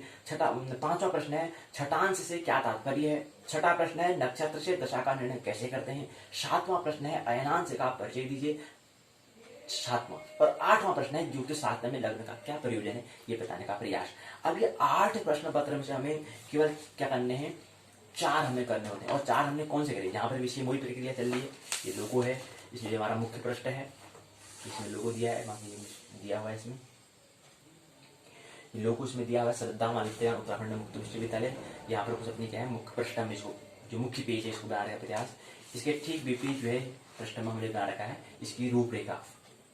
ये प्रथम पहला खंड, द्वितीय खंड, हमने प्रश्न पत्र जो है उसके 2 खंड होते हैं, ये हमने समझने का प्रयास। उसके बाद में यहाँ पर फिर कुछ की रूपरेखा बना रखी, कौन प्रश्न कहाँ से लिया गया है, कि पहले, दूसरे, तीसरे, चौथे, पांचवें, छठे प्रश्न है, खंड में कौन से खंड से लिया गया है और कौन से इकाई से लिया गया, ये हमें समझने का प्रयास। ये मुख्य प्रश्न के पीछे प्रश्न बना रखा है, फिर पिछले भाग में उसको बना रखा है, रूपरेखा तैयार की हुई है। तो इसमें 8 प्रश्न पूछे गए, तो 8 में कौन से 4 प्रश्न लिए हैं, हमने 4 प्रश्न लिए हैं। पहला लिया, यदि किसी जातक का जन्म प्रातः 8 बजे हुआ हो तो सूर्योदय 5:30 बजे होता है तो इष्टकाल हमें साधन कीजिए। ये प्रश्न पत्र पहला प्रश्न हमने ये लिया। प्रश्न पत्र के अंदर जो 8 प्रश्न है उसमें पहला प्रश्न हमने ये लिया। दूसरा प्रश्न दिया भयात और बहुक साधन सूत्र लिखिए, ये प्रश्न हमने लिया। तीसरा प्रश्न में नक्षत्र के दिशा का निर्णय कैसे करते हैं, हमने ये लिया। चौथा प्रश्न ज्योतिष शास्त्र में लग्न का क्या प्रयोजन, ये हमने लेने का प्रयास यहाँ पर किया। यहाँ पर रूप दी हुई है और इसी के हमने क्या करा उत्तर यहाँ पर दिए हुए। इष्टकाल किसे कहते हैं ये समझाने का प्रयास हमने किया हुआ है। भयात बहुक साधन कैसे करते हैं ये हमने यहाँ पर बताने का प्रयास। नक्षत्र दशा निर्णय कैसे करते हैं ये समझाने का प्रयास। लग्न क्या है ये बताने का, जन्मांक चक्र ये क्या चीज होता है, लग्न क्या है, लग्नति लग्नम क्या होता है समझने का प्रयास। खंड 2 में फिर पहला प्रश्न पत्र है नक्षत्र का चरणाक्षर किसे कहते हैं ये समझने जाने का प्रयास हमें किया हुआ है। फिर अगला है लग्न साधन भोग रीति क्या है, लग्न साधन भोग रीति क्या है ये समझाने का प्रयास यहाँ पर किया हुआ है। तो यहीं पर क्या है 6 प्रश्नों में 12 में से क्या करने 6 प्रश्न पत्र करने 2 खंडों में, लघु उत्तरी और दीर्घ उत्तरी। ये क्या होता है सत्र कार्य में पहले लघु उत्तरी प्रश्न पूछे जाते हैं फिर दीर्घ उत्तरी पूछे जाते हैं। और जो हमारा क्या है इसके ठीक भी जो हमारे लिखित मौखिक परीक्षा जो 80 अंक का होता है, सत्र कार्य 20 अंक का होता है। तो वहाँ पहले लघु उत्तरी 4 प्रश्न फिर 2 प्रश्न पत्र, पहले में लघु उत्तरी फिर दीर्घ उत्तरी। लघु में 4 प्रश्न होंगे और 2.5 अंक का होता है, 10 अंक का होता है। दीर्घ उत्तरी में 2 हमें करने होते हैं, एक 5 का होता है। तो 5 गुना 10 10 से 10 के योग से 20 अंक बन जाता है, सत्र कार्य पूर्ण हो जाता है। ये हमने देखने का प्रयास किया। इसी के बाद अगला आता है लिखित परीक्षा, वहां पर पहले क्या होता है दीर्घ उत्तरी पूछा जाता है फिर लघु उत्तरी। तो ये आइए इसको समझने का प्रयास करते हैं। तो खंड 2 में हमें बताया कि इसमें क्या है 4 प्रश्न में 2 प्रश्न पत्र हमने किए थे। नक्षत्र का चरणाक्षर लिखिए, भोग रीति से लग्न का साधन कीजिए, दशम लग्न साधन कीजिए, उदाहरण से विंशोत्तरी दशा का साधन कीजिए। तो इसमें हमने 2 प्रश्न को सत्र कार्य को समझने का प्रयास कर रहे हैं। तो सत्र कार्य के अंदर जो खंड दूसरा है इससे पहला हमने नक्षत्र के चरणाक्षर लिखिए, ये पहला प्रश्न लिया। दूसरा प्रश्न हमने लिया भोग की रीति से लग्न साधन कीजिए, ये 2 प्रश्न हमने क्या लिए थे। तो यहाँ पर 4 में 2 या खंड 2 पूर्ण होता है, सत्र कार्य पूर्ण होता है, 20 अंक का होता है पूर्ण होता है सत्र कार्य। अब आते हैं लिखित परीक्षा जो है उसको समझने का प्रयास करते हैं। इसके अंदर हमें क्या करना है वही हमें प्रश्न पत्र दिया हुआ है, नियम कानून हमें समझना है। प्रथम वर्ष है और प्रथम वर्ष का द्वितीय प्रश्न पत्र है और विषय ज्योतिष है। स्नातक प्रथम वर्ष का द्वितीय प्रश्न पत्र ज्योतिष विषय का ये है। अच्छा इसका नाम कहते हैं जन्म कुंडली निर्माण से, ध्यान पर उसको देखना है प्रश्न पत्र कौन सा है। फिर खंड 1 दीर्घ उत्तरी प्रश्न यहाँ पर दिया हुआ है। इसमें क्या है आपको 4 में से 2 करने हैं और 1 अंक कितना होगा 20 अंक का मिलेगा। एक प्रश्न का हल करने पर आपको 20 अंक मिलेंगे। ऐसे आप 2 करोगे तो आपको कितना 40 मिल जाएंगे और 4 में से हमें 2 ही हमें करना होता है। दूसरा खंड होता है लघु उत्तरी होता है, शॉर्ट टर्म वाले प्रश्न पूछे जाते हैं। इसमें एक प्रश्न का 10 अंक, 2 प्रश्न का 10 अंक, तीसरे प्रश्न का भी 10 अंक, चौथे प्रश्न का भी 10 अंक, 10 चौको 40 से 100 बनता है। अब प्रश्न क्या है आइए समझते हैं। 4 प्रश्न पहले दीर्घ उत्तरी प्रश्न, पहले खंड को समझते हैं। पहले खंड में पूछा है जन्म कुंडली निर्माण पद्धति का वर्णन कीजिए। फिर पूछा है सूर्योदय 6:40, जन्म समय रात्रि 11:40, सूर्य गति 6 जो गति है षाठी घटी, पंक्ति कला प्रातः 5:30 बजे, पंक्ति स्थित सूर्य स्पष्ट 4 से 20 घटी 10 पल 11 विपल, इष्टकाल एवं जन्मकालीन सूर्य स्पष्ट साधन कीजिए। दूसरा प्रश्न पत्र, पहला जन्म कुंडली निर्माण पद्धति का वर्णन करना है। दूसरा ये प्रश्न पूछा है कि सूर्य क्या करना है हमें जन्मकालीन सूर्य स्पष्ट साधन कीजिए। तीसरा प्रश्न है स्वकल्प उदाहरण द्वारा नक्षत्र वृत्ति का भयात भगोग साधन कर जन्म अक्षर और जन्म राशि का भी हमें क्या करना है निर्देशन हमें करना है। तीसरा चौथा प्रश्न है चंद्र स्पष्ट साधन कीजिए, चंद्र स्पष्ट साधन विधि लिखकर भयात 10 से 30, भगोग 30 से 60, जन्म नक्षत्र रेवती को का चंद्र स्पष्ट साधन करो। ये पहले जो दीर्घ उत्तरी खंड है उसमें 4 दिए हैं, 2 हमें करने होते हैं। ये पुराना प्रश्न पिछले साल का पुराना क्या है प्रश्न पत्र है। इसी प्रकार से हमारा नए साल का अपने जो सत्र चलता है उसमें से प्रश्न पत्र आता है।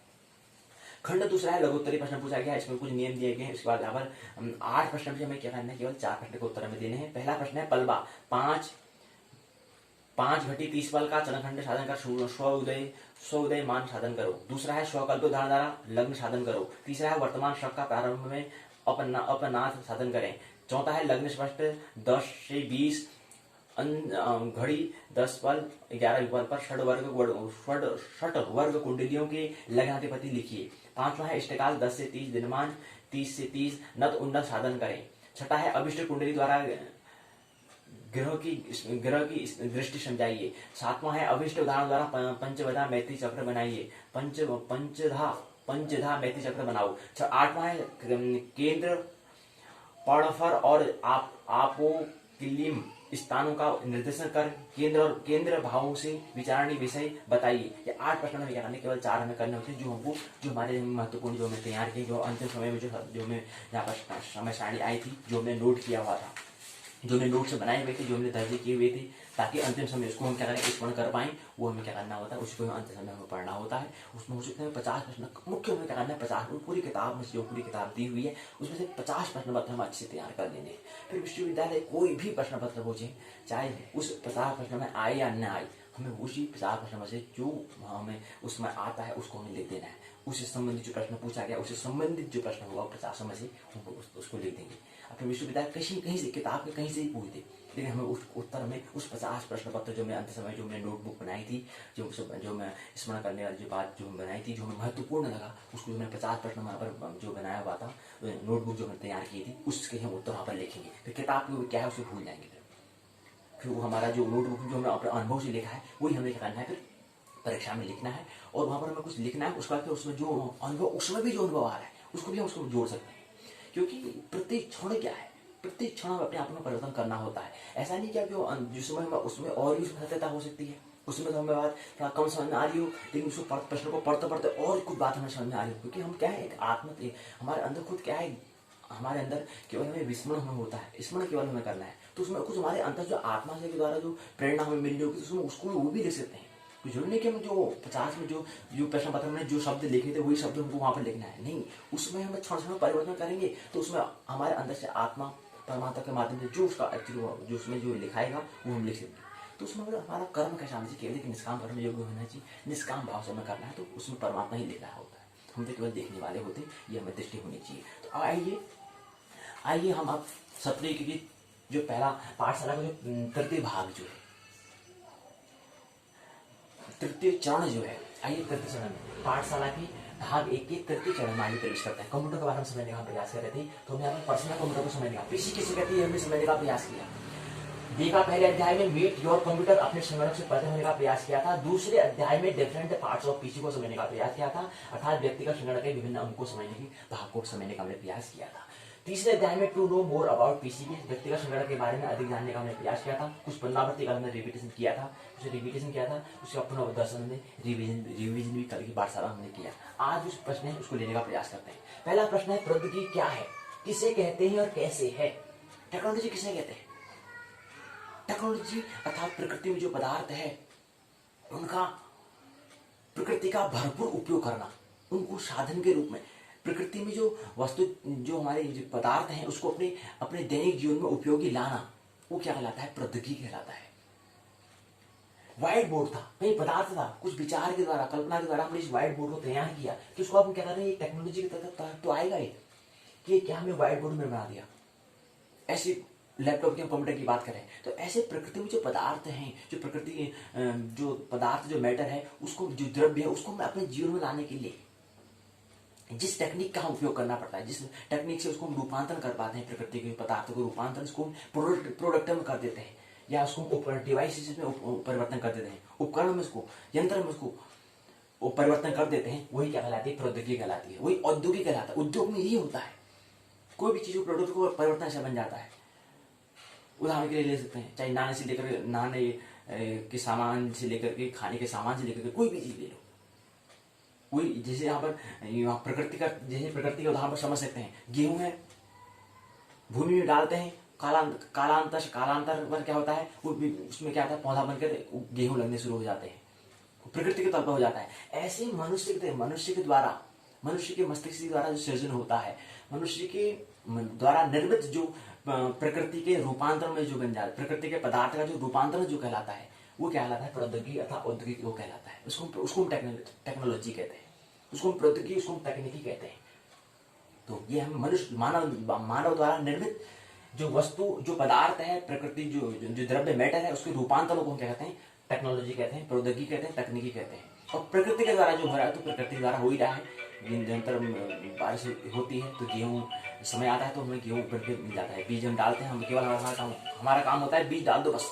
लेकिन पौधे क्या होता है, अपने समय पर वो प्रकृति के द्वारा हो जाता है। या वृक्ष एक कालांतर समय बाद क्या होता है, उसमें फूल लगते हैं, फिर फल बन जाता है। ये प्रकृति की बात है। लेकिन मानव के द्वारा जो निर्धारित, जो मानव जो निर्माण करता है, मानव के द्वारा किया गया सर्जन, प्रकृति का रूपांतरण वो क्या है, टेक्नोलॉजी, प्रौद्योगिकी कहलाता है, टेक्नोलॉजी कहलाता है। तो इसके अंतर्गत हमें समझने का प्रयास करता है कंप्यूटर टेक्नोलॉजी हो। इससे संबंधित प्रश्न पूछा गया है कि क्या होता है आईसीटी का पूरा नाम क्या है, बता चिंटू। आईसीटी का पूरा नाम इंफॉर्मेशन कम्युनिकेशन टेक्नोलॉजी होता है, और सीटी का मतलब होता है कंप्यूटर टेक्नोलॉजी होता है। टीवी का फुल फॉर्म टेलीविजन होता है। टेली में दूर, टेली करना कहते हैं, टेली करो, कितना शब्द नाम सुना है, कितनी बार सुना है आपने, कभी चिंतन किया टेली का मतलब क्या होता है। टेलीस्कोप हम कहते हैं, दूरदर्शी, दूर का जो हमें दर्शन कराते हैं वो दूरदर्शन, वो टेलीस्कोप कहलाता है। ऐसे टेली हम जो कहते हैं, टेली शब्द नाम सुना है, टैली शब्द आपने कंप्यूटर में नाम लगा, टैली, गौर किया कभी आपने कंप्यूटर में टैली क्या होता है, वो टैली का मतलब वही होता है। ऐसे यहाँ पर उससे संबंधित शब्द वहां पर लिया गया है। तो टैली का मतलब दूर का जो दर्शन, टेलीस्कोप का मतलब होता है जो दूर का सिखा रहे, दूर का भी जो हमें नजदीक जो हमें दिखा दे वो टेलीस्कोप कहलाता है। ऐसे टेलीविजन जो क्या है, दूर का जो हमें दृश्य हमें दिखा दे वो टेलीविजन कहलाता है। विजन में दर्शन, विजन हम यहाँ पर कह रहे हैं रिविजन, विजन बना होता है दर्शन, और री बना होता है पुनः, पुनः दर्शन करना। ऐसे टीवी का मतलब टेलीविजन, तो टेली हमने दूर का जो दर्शन कराया वो क्या है, टेलीविजन कहलाता है। बात समझ में आई, ये समझना है। टीवी, उसका सीसीटीवी का पूरा नाम क्या होता है, क्लोज सर्किट टेलीविजन होता है। पीसी का मतलब क्या होता है, पर्सनल कंप्यूटर होता है। सीपीयू का क्या होता है, सेंट्रल प्रोसेस यूनिट होता है। का पूरा नाम क्या होता है बताओ। सीसीटीवी का पूरा नाम क्या है, पीसी का पूरा नाम क्या है, सीपीयू का पूरा नाम क्या है, इनपुट क्या होता है, आउटपुट क्या होता है, रोम क्या है, रैम क्या है, पूरा नाम क्या है बताओ उनके। पीसी के कितने भाग होते हैं, माउस प्रिंटर क्या है, ये माउस जो कहते हैं चूहा जिसे कहते हैं वो क्या है, प्रिंटर किसे कहते हैं, ये क्या होता है। पीसी की कार्य प्रणाली क्या इस प्रकार होती है, पहले इनपुट होगा, फिर प्रोसेस होगा, फिर आउटपुट होगा। ये क्रम सही है, इस तरह से प्रश्न पूछे गए तो सही है। इनपुट प्रोसेस आउटपुट ऐसी क्या है कार्य प्रणाली कंप्यूटर की होती है। तो इनपुट क्या है, इनपुट एक क्या है, एक डिवाइसेस है, एक क्या है, एक इनपुट डिवाइसेस है, एक आंतरिक इनपुट डिवाइसेस क्या है, डिवाइसेस है, एक क्या है, उपकरण है। इनपुट डिवाइसेस की समझने के लिए हम यहाँ पर माउस के माध्यम से समझते हैं। तो माउस क्या है, इनपुट डिवाइसेस है, और प्रिंटर क्या है, आउटपुट डिवाइसेस है, एक उपकरण है, एक यंत्र है। उसी के बाद पीसी में क्या है, पीसी में जो पर्सनल कंप्यूटर समझने का प्रयास यहाँ पर कर रहे हैं, या व्यक्तिगत संगणक के बारे में जो समझने का यहाँ पर व्यक्तिगत संगणक के बारे में समझने का प्रयास कर रहे थे, वहां पर 0 और 1 आया था। तो 0 1 जो क्या है, 0 1 क्या है, बिट्स कहलाते हैं। बताओ जो हमारे अंक, जो हमारे चिन्ह हैं, जो हमारे वहां पर अंग्रेजी में शब्द हैं, उन शब्द को जोड़कर हमने क्या करते हैं 0 और 1 में रख दिया है। जो कंप्यूटर की भाषा क्या है, 0। कभी पूछा जा सकता है कि कंप्यूटर की भाषा कौन है, उसकी भाषा बाइनरी सिस्टम है, उसका बाइनरी प्रणाली उसकी कहलाती है। अब बाइनरी क्या होता है, बाइनरी में 0 और 1 वो सारे अंगों को, वो सारे शब्दों को, वो सारे संकेतों को, चिन्हों को क्या रख दिया, उसके अंतर्गत रख दिया है। तो ये कंप्यूटर की भाषा 0 और 1 होती है, उसको हम बिट से कहते हैं। 0 1 क्या कहलाते हैं, बिट से कहलाते हैं। और ये क्या होते हैं, है क्या ये आखिर बिट्स, क्या होता है, इसके अंदर क्या क्या आता है, ये हमें समझना होता है। और 1 KB बराबर 10,024 यानी कि 1024 बाइट से होता है। क्या बात सही है? अगर ये बात सही है तो फिर 1 MB बराबर कितना होगा, 1 GB बराबर कितना होगा, 1 TB बराबर कितना होगा, ये क्या होता है, ये TB। अभी देख रहे सूता, कल पढ़ रहे थे सूता, यहाँ पर पढ़े तो कल के अखबार में एक खबर आई है, खबर को पढ़ना का प्रयास करें। तो खबर आई थी कि कोरोना काल में इंटरनेट बना सहारा। इसमें लिखा कि इंटरनेट डे पर खास ऑनलाइन पढ़ाई, वेबिनार, कॉन्फ्रेंस हुई सबसे ज्यादा, दोगुना खर्च हो रहा है डेटा। हल्द्वानी, मार्च में उत्तराखंड सर्किल में 1653 टेराबाइट, यहाँ पर हम कह रहे हैं टेराबाइट टीबी। क्या होता है टेराबाइट, टेरा मतलब टीबी की फुल फॉर्म, टीबी की पूरा नाम क्या होता है, टेराबाइट होता है। तो कह रहे हैं कि हल्द्वानी में उत्तराखंड सर्किल में 1653 टेराबाइट डेटा उपयोग हो रहा था, जो वर्तमान में 3100 टेराबाइट तक पहुंच गया है। एक दिन का हिसाब लगाएं तो मार्च में जहां 53 टेराबाइट हर रोज खर्च हो रहा था, वह बढ़कर 110 टेराबाइट पहुंच चुका है। कहां पर, पूरे प्रदेश की हमें बात हो रही है। कहां सबसे ज्यादा उसका उपयोग हो रहा है, इंटरनेट का सबसे ज्यादा उपयोग ऑनलाइन पढ़ाई में हो रहा है, कॉन्फ्रेंसेज में हो रहा है, वेबिनार में हो रहा है, मीटिंग्स में हो रहा है, वर्क फ्रॉम होम के अलावा बैंकिंग और प्रशासनिक स्तर पर भी क्या हो रहा है, इंटरनेट का उपयोग हो रहा है।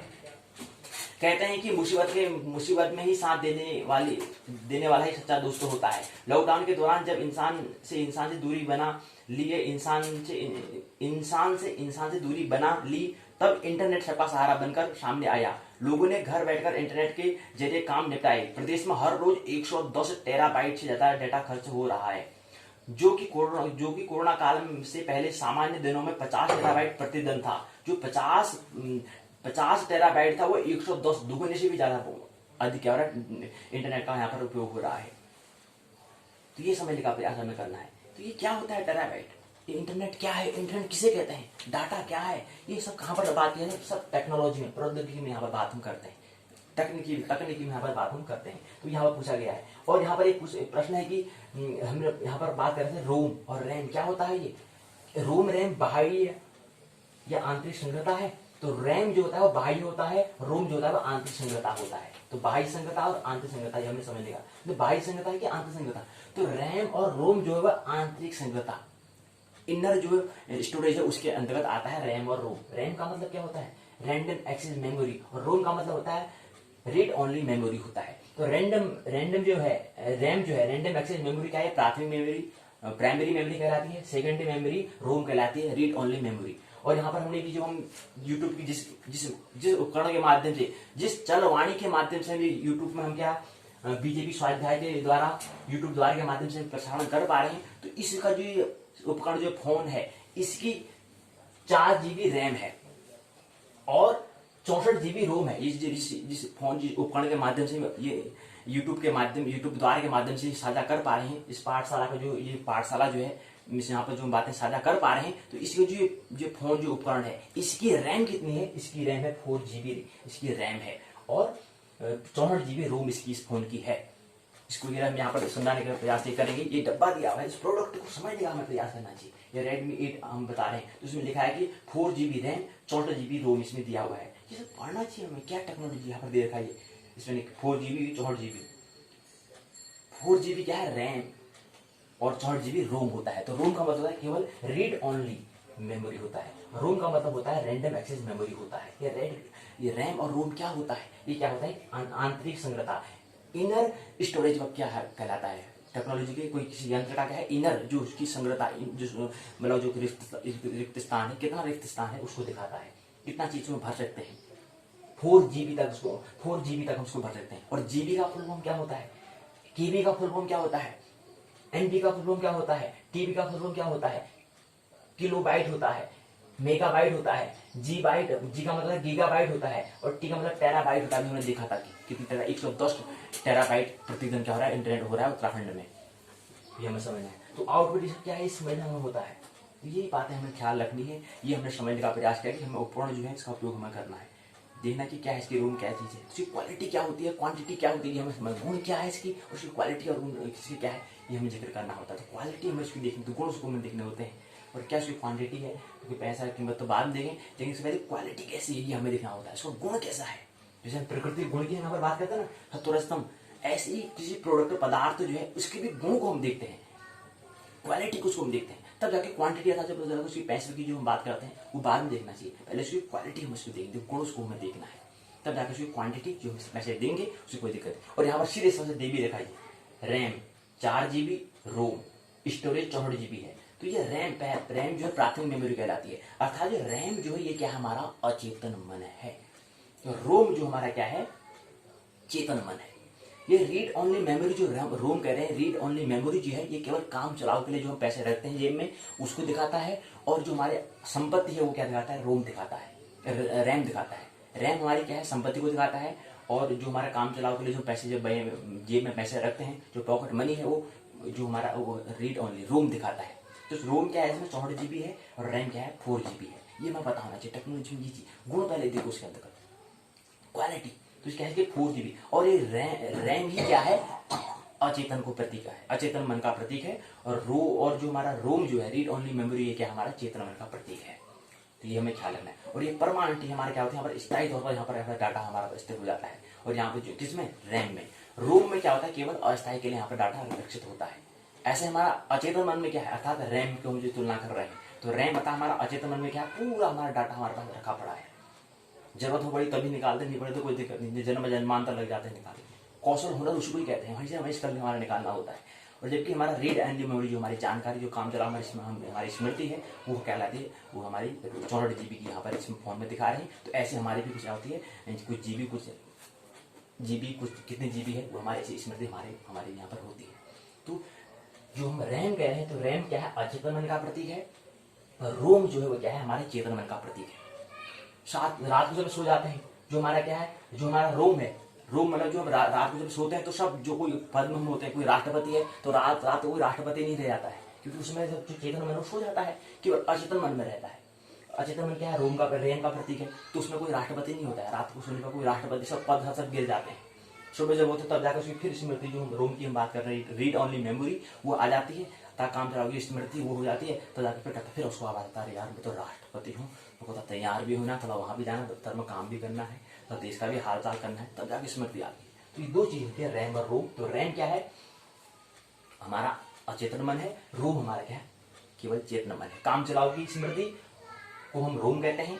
हमारी जो परमानेंट, जो हमारे जो काम चलाओ फिजूल की जो स्मृति नहीं है, जो वास्तविक जो हमारी स्मृति, वो रैम हमारी है। इसलिए तो रैम को 4 दिखा रखा है, इसलिए तो हमें जो हमारी रैम, जिसको यहाँ पर 4 GB से कम यहाँ पर इसलिए हम दिखाया है, जबकि रोम को ज्यादा इसलिए दिखा रखा है, क्योंकि हमारी जो वास्तविक जो स्मृति है उसमें क्या होना चाहिए, हमारी जो सम्यक हमारा ज्ञान होना चाहिए। वास्तव हमारा ज्यादा बहुत सूचनाएं भरनी हो सकती है, कम हमें ज्ञान हो, कम बातें, लेकिन अनुभव से होनी चाहिए। इसलिए यहाँ पर 4 रैम में हमने से 4 अंक। कोई प्रश्न पूछ सकता है कि यार रैम तो बहुत छोटा दिखा रहा है, 4 GB तो कुछ होगा ही नहीं, मेरी भूख तो 10, 16, 32 GB की लेनी है, और ये तो रैम के केवल 4 GB है। 4 GB होगी नहीं, यहाँ पर तो केवल क्या परमानेंट के रखना है, और यहाँ पर कुछ जो बातें अनुभव की गई है वही यहाँ पर रखनी है, जानकारी सब इकट्ठा नहीं करनी, वो तो सब कहाँ करना है, रोम में करना है। इसलिए यहाँ पर 14 अंक बड़ा दे रखा है। तो इसलिए रोम में क्या होती है, जो हमारा अनुभव, जो हमने अनुभव किया है वही संगत उसमें होती है, ये हमें ख्याल रखना चाहिए। हालांकि इसमें थोड़ा उसको समझने के वहाँ पर अचेतन मन में थोड़ा उसको विपरीत हो सकता है, क्योंकि हमारे विपरीत वहाँ पर क्या होता है, सभी चीज़ हमारे बारे यहाँ पर हमारे अचेतन मन में है, अचेतन मन में हमारे पड़ी हुई है, लेकिन यहाँ पर तो पढ़े तो उसका ठीक विपरीत भी हो सकता है। तो ये बात हमें समझनी है। तो यहीं पर पाठशाला का जो पहला भाग के अंतर्गत हमने पहले इसको समझने का प्रयास किया, प्रश्न के उत्तर मत खोजो, क्योंकि उत्तर कहाँ से बाहर आते हैं, ये समझने का प्रयास किया था। ज्योतिष के कुछ सूत्र यहाँ पे लेने का प्रयास, प्रकृति का अस्तित्व क्या है ये समझने का हमने प्रयास किया। इसके बाद सतरी कार्य को हमने लेने का प्रयास किया था। उसके बाद कंप्यूटर का लेने का प्रयास, प्रश्न हमने लेने का प्रयास यहाँ पर किया। तो यहीं पर क्या है, कंप्यूटर की जो पाठशाला का जो पहला भाग होता है पूर्ण होता है। आइए दूसरे भाग में हम प्रवेश करते हैं। तो दूसरा भाग क्या है, दूसरा भाग है उत्तराखंड मुक्त विश्वविद्यालय के स्नातक प्रथम वर्ष के प्रथम प्रश्न पत्र और विषय है संस्कृत साहित्य। इसको समझने का प्रयास करते हैं। साहित्य किसे कहते हैं, हमने कल बात की थी। साहित्य मतलब होता है, सा मतलब जहां पर हित की जहां पर बात हो, और जहां पर सभी की हित की जहां पर बात होती है वो साहित्य कहलाता है। और जहां पर सच्ची सही जो है भलाई जहां पर होती है वो साहित्य नहीं होती है, उसको हम साहित्य कहते हैं। और साहित्य और सच्ची भलाई कब होगी, जो फिजूल की हम जो किसी को तारीफ करते हैं, कॉम्प्लीमेंट देते हैं, वो केवल नकली भी हो सकती है, असली भी हो सकती है, नकली भी हो सकती है, डुप्लीकेट भी हो सकती है, और ओरिजिनल भी हो सकती है। तो जो किसी को तारीफ जब देते हैं वो ओरिजिनल की डुप्लीकेट है, वो साहित्य में बदलता है। साहित्य में नहीं आएगा। साहित्य में तो केवल ओरिजिनल की बात होती है, वहां पर सही जो है, सच्चाई जो है, और वो सच्चाई कॉम्प्लीमेंट तारीफ कब होगा, कब हम दे सकते हैं, हमारे हृदय से कब निकलेगा, जब हम प्रेम करना सीखेंगे, जब हम ध्यान करना सीखेंगे, जब हम भक्ति करना सीखेंगे, जब हम पूजा करना सीखेंगे, जब हम आराधना करना सीखेंगे, अपने प्रति जब अपने को सम्मान देना सीखेंगे, पहले अपने को सम्मान देना सीखेंगे, तब जाकर दूसरों को सम्मान देना हम सीख पाएंगे। अपने को ही सम्मान नहीं देते हैं, अपने आप को ही दुखी कर रहे होते हैं, अपने आप में ही आनंद आत्मरमण ही हमने करना नहीं सीखा है। जब तक कि आत्मरण, जब तक कि स्वाध्याय हम नहीं करते हैं, तब तक किसी की साहित्य का जन्म नहीं हो सकता है। साहित्य का जन्म के लिए पहला प्राथमिक है स्वाध्याय, पहला चरण है प्राथमिक चरण है स्वाध्याय। तो आइए अभिज्ञान शाकुंतल जो उसको उत्तराखंड मुक्त विश्वविद्यालय इसको व्यक्त करता है, प्रश्न पत्र को जो किताब है उसको करता है SL 101 नाटक अलंकार छंद से उसको व्यक्त करता है। और खंड का नाम है अभिज्ञान शाकुंतल, इकाई का नाम दे रखा है, पुस्तक का नाम है नाटक अलंकार छंद। प्रश्न पत्र कोड जो है SL 101।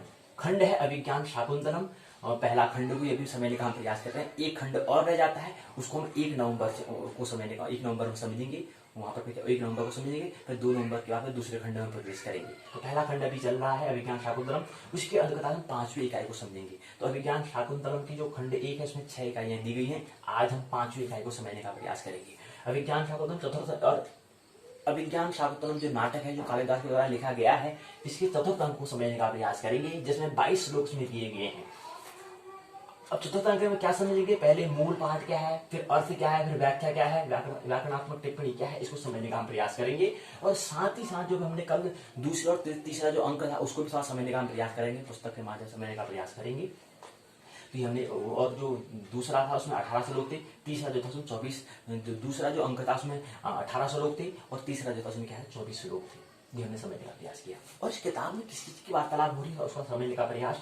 चरित्र चित्रण हमने देखा था, दुष्यंत शकुंतला को हमने समझने का, दुष्यंत शकुंतला और कौरवों की हमने चरित्र चित्रण को, मुख्य तीन बातों पर, तीनों के चरित्र चित्रण को समझने का हम प्रयास करते हैं। यहाँ पर दुष्यंत शकुंतला और कौरव ऋषि था काश्यप ऋषि को, उनके चरित्र चित्रण को समझने का हम प्रयास करते हैं। अभी इसको समझने का और प्रयास करेंगे। और उसके बाद नाटक पात्र में नांदी, सूत्रधार, नटी, प्रस्तावना, नेपथ्य, कंचुकी, विदूषक, कौरव, काश्यप, शकुंतला, दुष्यंत सखियां। और उसके बाद तो आज की पाठशाला में शकुंतला सखी संवाद को समझने का प्रयास करेंगे। मतलब इस नाटक में क्या क्या होता है उसको हम संक्षिप्त में समझने का प्रयास करें।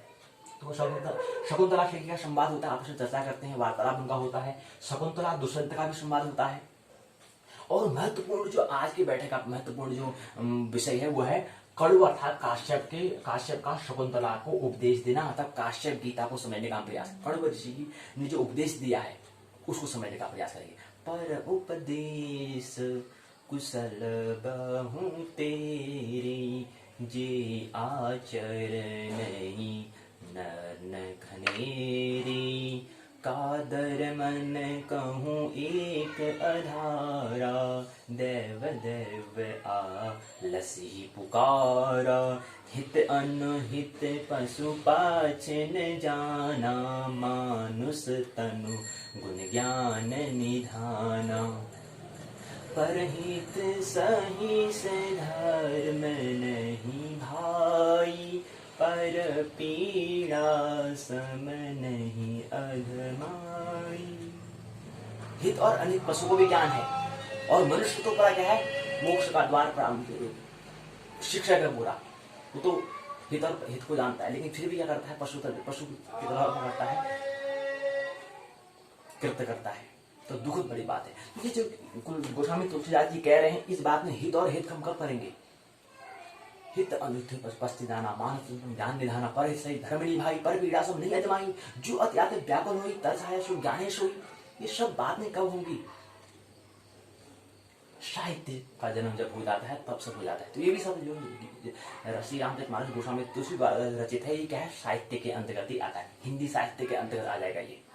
और वाल्मीकि रामायण जो वो संस्कृत साहित्य के अंदर आ जाएगी, है तो साहित्य, साहित्य संगीत कला विहीन, साक्षात पशु पशु विषाणहीन, तृणम खादन जीवाना तद्भागदेयं परम वसुनामः।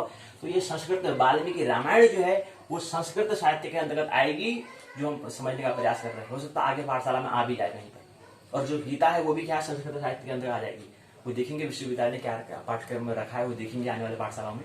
और यहाँ पे जो गोस्वामी तुलसीदास जो रामचरितमानस में क्या है, हिंदी साहित्य में आ जाता है साहित्य ही। और साहित्य क्या है, जब साहित्य जो हमारा जन्म हो जाता है, अर्थात कला, अर्थात साहित्य का जन्म महत्वपूर्ण होता है, ज्ञान विज्ञान काव्य कला, तब जाके साहित्य का जन्म होता है। अर्थात ब्रह्मांड का प्रतीक क्या है, साहित्य हम कह सकते हैं।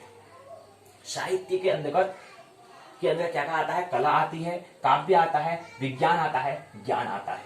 ये हमने समझने का प्रयास किया। तो साहित्य, तो ये जो बात कह रहे हैं गोस्वामी तुलसीदास, तभी हम उसको खातिर कर पाएंगे जब हमने क्या करा हो, मैंने ज्ञान विज्ञान काव्य और कला, प्रेम ध्यान भक्ति और ज्ञान हमें अर्थात मोह इत्यादि इन चीजों से यात्रा, इन पड़ावों से यात्रा करते हुए आए होंगे, तब जाके हम क्या कर सकते हैं, दूसरों को परोपकार हम कर सकते हैं। स्वार्थ पुरुषार्थ परमार्थ वो इसकी बात हम करते हैं। आइए आप जो विश्वविद्यालय है उसकी पाठ्यक्रम की पुस्तक के माध्यम से समझने का प्रयास, हमने मूल कथा में समझने का प्रयास किया था, विज्ञान शकुंतला का कथा सार हमने समझने का प्रयास किया था। आज हम चौथे अंक में यहाँ पर प्रवेश करेंगे। चौथे अंक में क्या होता है, चौथे अंक में यहाँ पर विश्वकंबक की समाप्ति हो जाती, समाप्ति से होता है, जो चतुर्थ अंक प्राप्त होता है वो विश्वकंबक की समाप्ति से होता है, जिससे ज्ञान होता है कि राजा दुष्यंत का शकुंतला के साथ गांधर्व विवाह हो गया है। राजा शकुंतला को कुछ दिनों में बुला लेने का आश्वासन देकर राजधानी चला जाता है। दुष्यंत के वियोग में अत्यंत अधिक होने के कारण शकुंतला आश्रम में आए हुए दुर्वासा ऋषि को जान नहीं पाती है, जिसे गुस्से होकर ऋषि उन्हें श्राप दे देते हैं। उनको स्मरण करते हुए आश्रम में आए हुए मुझ जैसे अतिथि को ध्यान नहीं दे रही है, वह जिसकी तू अभी याद कर रही है उसे तू वो तुझे ही भूल जाए। मैं यहाँ पर ऋषि कहने कि मैं आ रहा हूँ, तू मेरा सम्मान नहीं कर रही है, तू तो अपने यहाँ ध्यान में मस्त है, तू जिस व्यक्ति का तू ध्यान कर रही है उस व्यक्ति तुझको भूल जाएगा। ऐसा दुर्वासा ऋषि श्राप दे जाते हैं। फलप्रद फिर जो उनकी जो शकियां हैं, बहुत प्रार्थना करते हैं। उसके बाद फिर कहते हैं कि प्रार्थना करने के बाद कहते हैं कि जो ऋषि होते हैं कहते हैं श्राप तो विफल नहीं जाएगा, लेकिन कुछ उपाय ये हो सकता है कि अगर तुमसे कुछ पहचान अगर उसकी बात होगी तो उससे उसको स्मरण आ जाता है। शकुंतला के पास दुष्यंत की नामांकित अंगूठी होती है, उसे दिखाए जाने पर वो अवश्य पहचान लेगा। इस आशा से सांप जो है, सांप वृतांत को दूसरे क्या किसी को नहीं बताती है, मतलब शकुंतला को भी पता नहीं है कि सांप दे दिया करके। इसी बीच तीर्थ यात्रा से लौटे हुए महिषी कड़वा को आकाशवाणी के द्वारा शकुंतला दुष्यंत के गांधर्व विवाह और शकुंतला के गर्भवती होने की सूचना मिल जाती है। महिष कड़वा अर्थात काश्यप इस विवाह का अनुमोदन करने के लिए शकुंतला को उसके पति के पास भेजने का विचार करते हैं। शकुंतला की विदाई की तैयारी होने लगती है। वन के वृक्ष द्वारा उनको वस्त्राभूषण प्रदान किए जाते हैं। शकुंतला अपने प्रिय सखियों लताओं, वृक्षों और मृगों आदि से विदाई लेती है। इसी समय महर्षि कड़वा शकुंतला के पति गृह के लिए उपयुक्त आदर्श शिक्षा और राजा के लिए संदेश देते हैं। शकुंतला आश्रम से विदा होती उसके साथ गौतमी, सारंग और शारद्वत जाते हैं। शकुंतला को पति गृह भेजकर महेश कड़वा परम शांति को अनुभव करते हैं। इसी अंक में शकुंतला के चारों श्रेष्ठ श्लोक यहाँ पर विनिश्चित में दिए गए हैं। इसी क्रम में यहाँ पर मैंने चरित्र में समझने का प्रयास किया था। चरित्र में ये समझने का प्रयास किया था कि दुष्यंत क्या है। दुष्यंत एक आदर्श राजा है, आकर्षक व्यक्तित्व उनके पास है, आदर्श प्रेमी हुए हैं, चित्रकला के प्रेमी हुए हैं, संगीतज्ञ हुए हैं, विनीत और मृदुभाषी दुष्यंत हैं, राजा दुष्यंत हैं, वात्सल हृदय वाले हुए हैं। इसी क्रम में शकुंतला के हमने जब चरित्र को समझने का प्रयास किया था उसमें हमने कहा था कि शकुंतला क्या है, अप्रीतम सुंदरी है, प्रकृति से प्रेम करने वाली है, मुग्धा नायिका है, आदर्श सखी है, पतिव्रता नारी है, वात्सलमयी है। कड़व के बारे में हमें समय कड़व मतलब काश्यप ऋषि जो शकुंतला के पालन करने वाले होते हैं, उसकी जो पालन मतलब देखभाल करने वाले जो पिता हैं महिषी कड़वा के चरित्र को हमने समझने का प्रयास किया था कि आश्रम के कुलपति हैं, महान तपस्वी हैं, वात्सल हृदय वाले हैं और लौकिक व्यवहारिक की ज्ञाता वो है। ये हमने समझने का प्रयास यहाँ पर किया था। कुछ प्रश्न यहाँ पर जिसको हम उत्तर हमने लेने का प्रयास किया था। उसके बाद हमने ये बात की थी कि विशिष्टता क्या है नाटक की। इसके अंदर 5 अर्थ प्रकृति यहाँ पर दी गई है। पहला बीज, दूसरा बिंदु, तीसरा पताका, चौथा प्रकृति, पांचवा कार्य होता है। ये हमें क्या है इस नाटक की विशेषता ये दी हुई है। 5 अर्थ प्रकृति इसमें दिए हुए हैं, ये यहाँ पर देने का प्रयास किया है।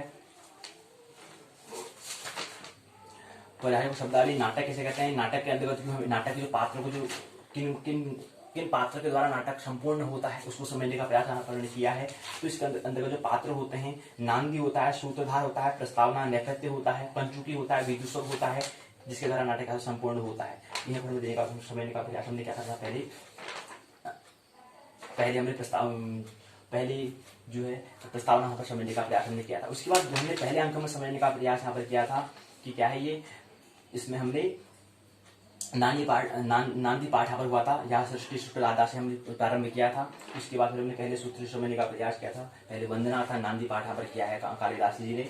इसके बाद फिर यहाँ पर एक सूत्र यहाँ पर दिया गया नटी। इसमें जो नाटक जो कृत्य करने वाले कौन कौन से होते हैं मैंने बताया कि नटी होता है, सूत्रधार होता है, इसमें देखा है। इनके माध्यम से क्या होता है नाटक संपूर्ण होता है। इन पात्रों के माध्यम से क्या है नाटक क्या होता है पूर्ण होता है। दूत होते हैं, राजा होता है, सूत होता है, इस विषय में दिए हुए हैं।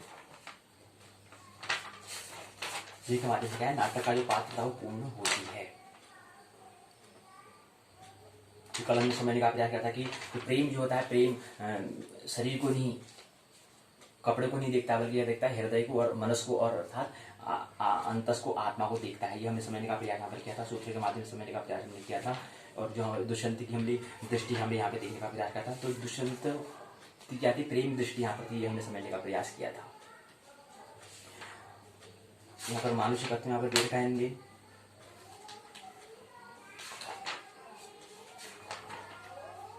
यहाँ पर एक सूत्र और लिखा कह रहे हैं कि मानव जाति में स्त्रियां इस प्रकार सौंदर्य कैसे संभव हो सकता है। कांति से प्रकाशित ज्योतिष पृथ्वी तल पर उत्पन्न नहीं हो सकता है। ये प्रश्न पूछा गया है, दीर्घ उत्तर में पूछा गया है।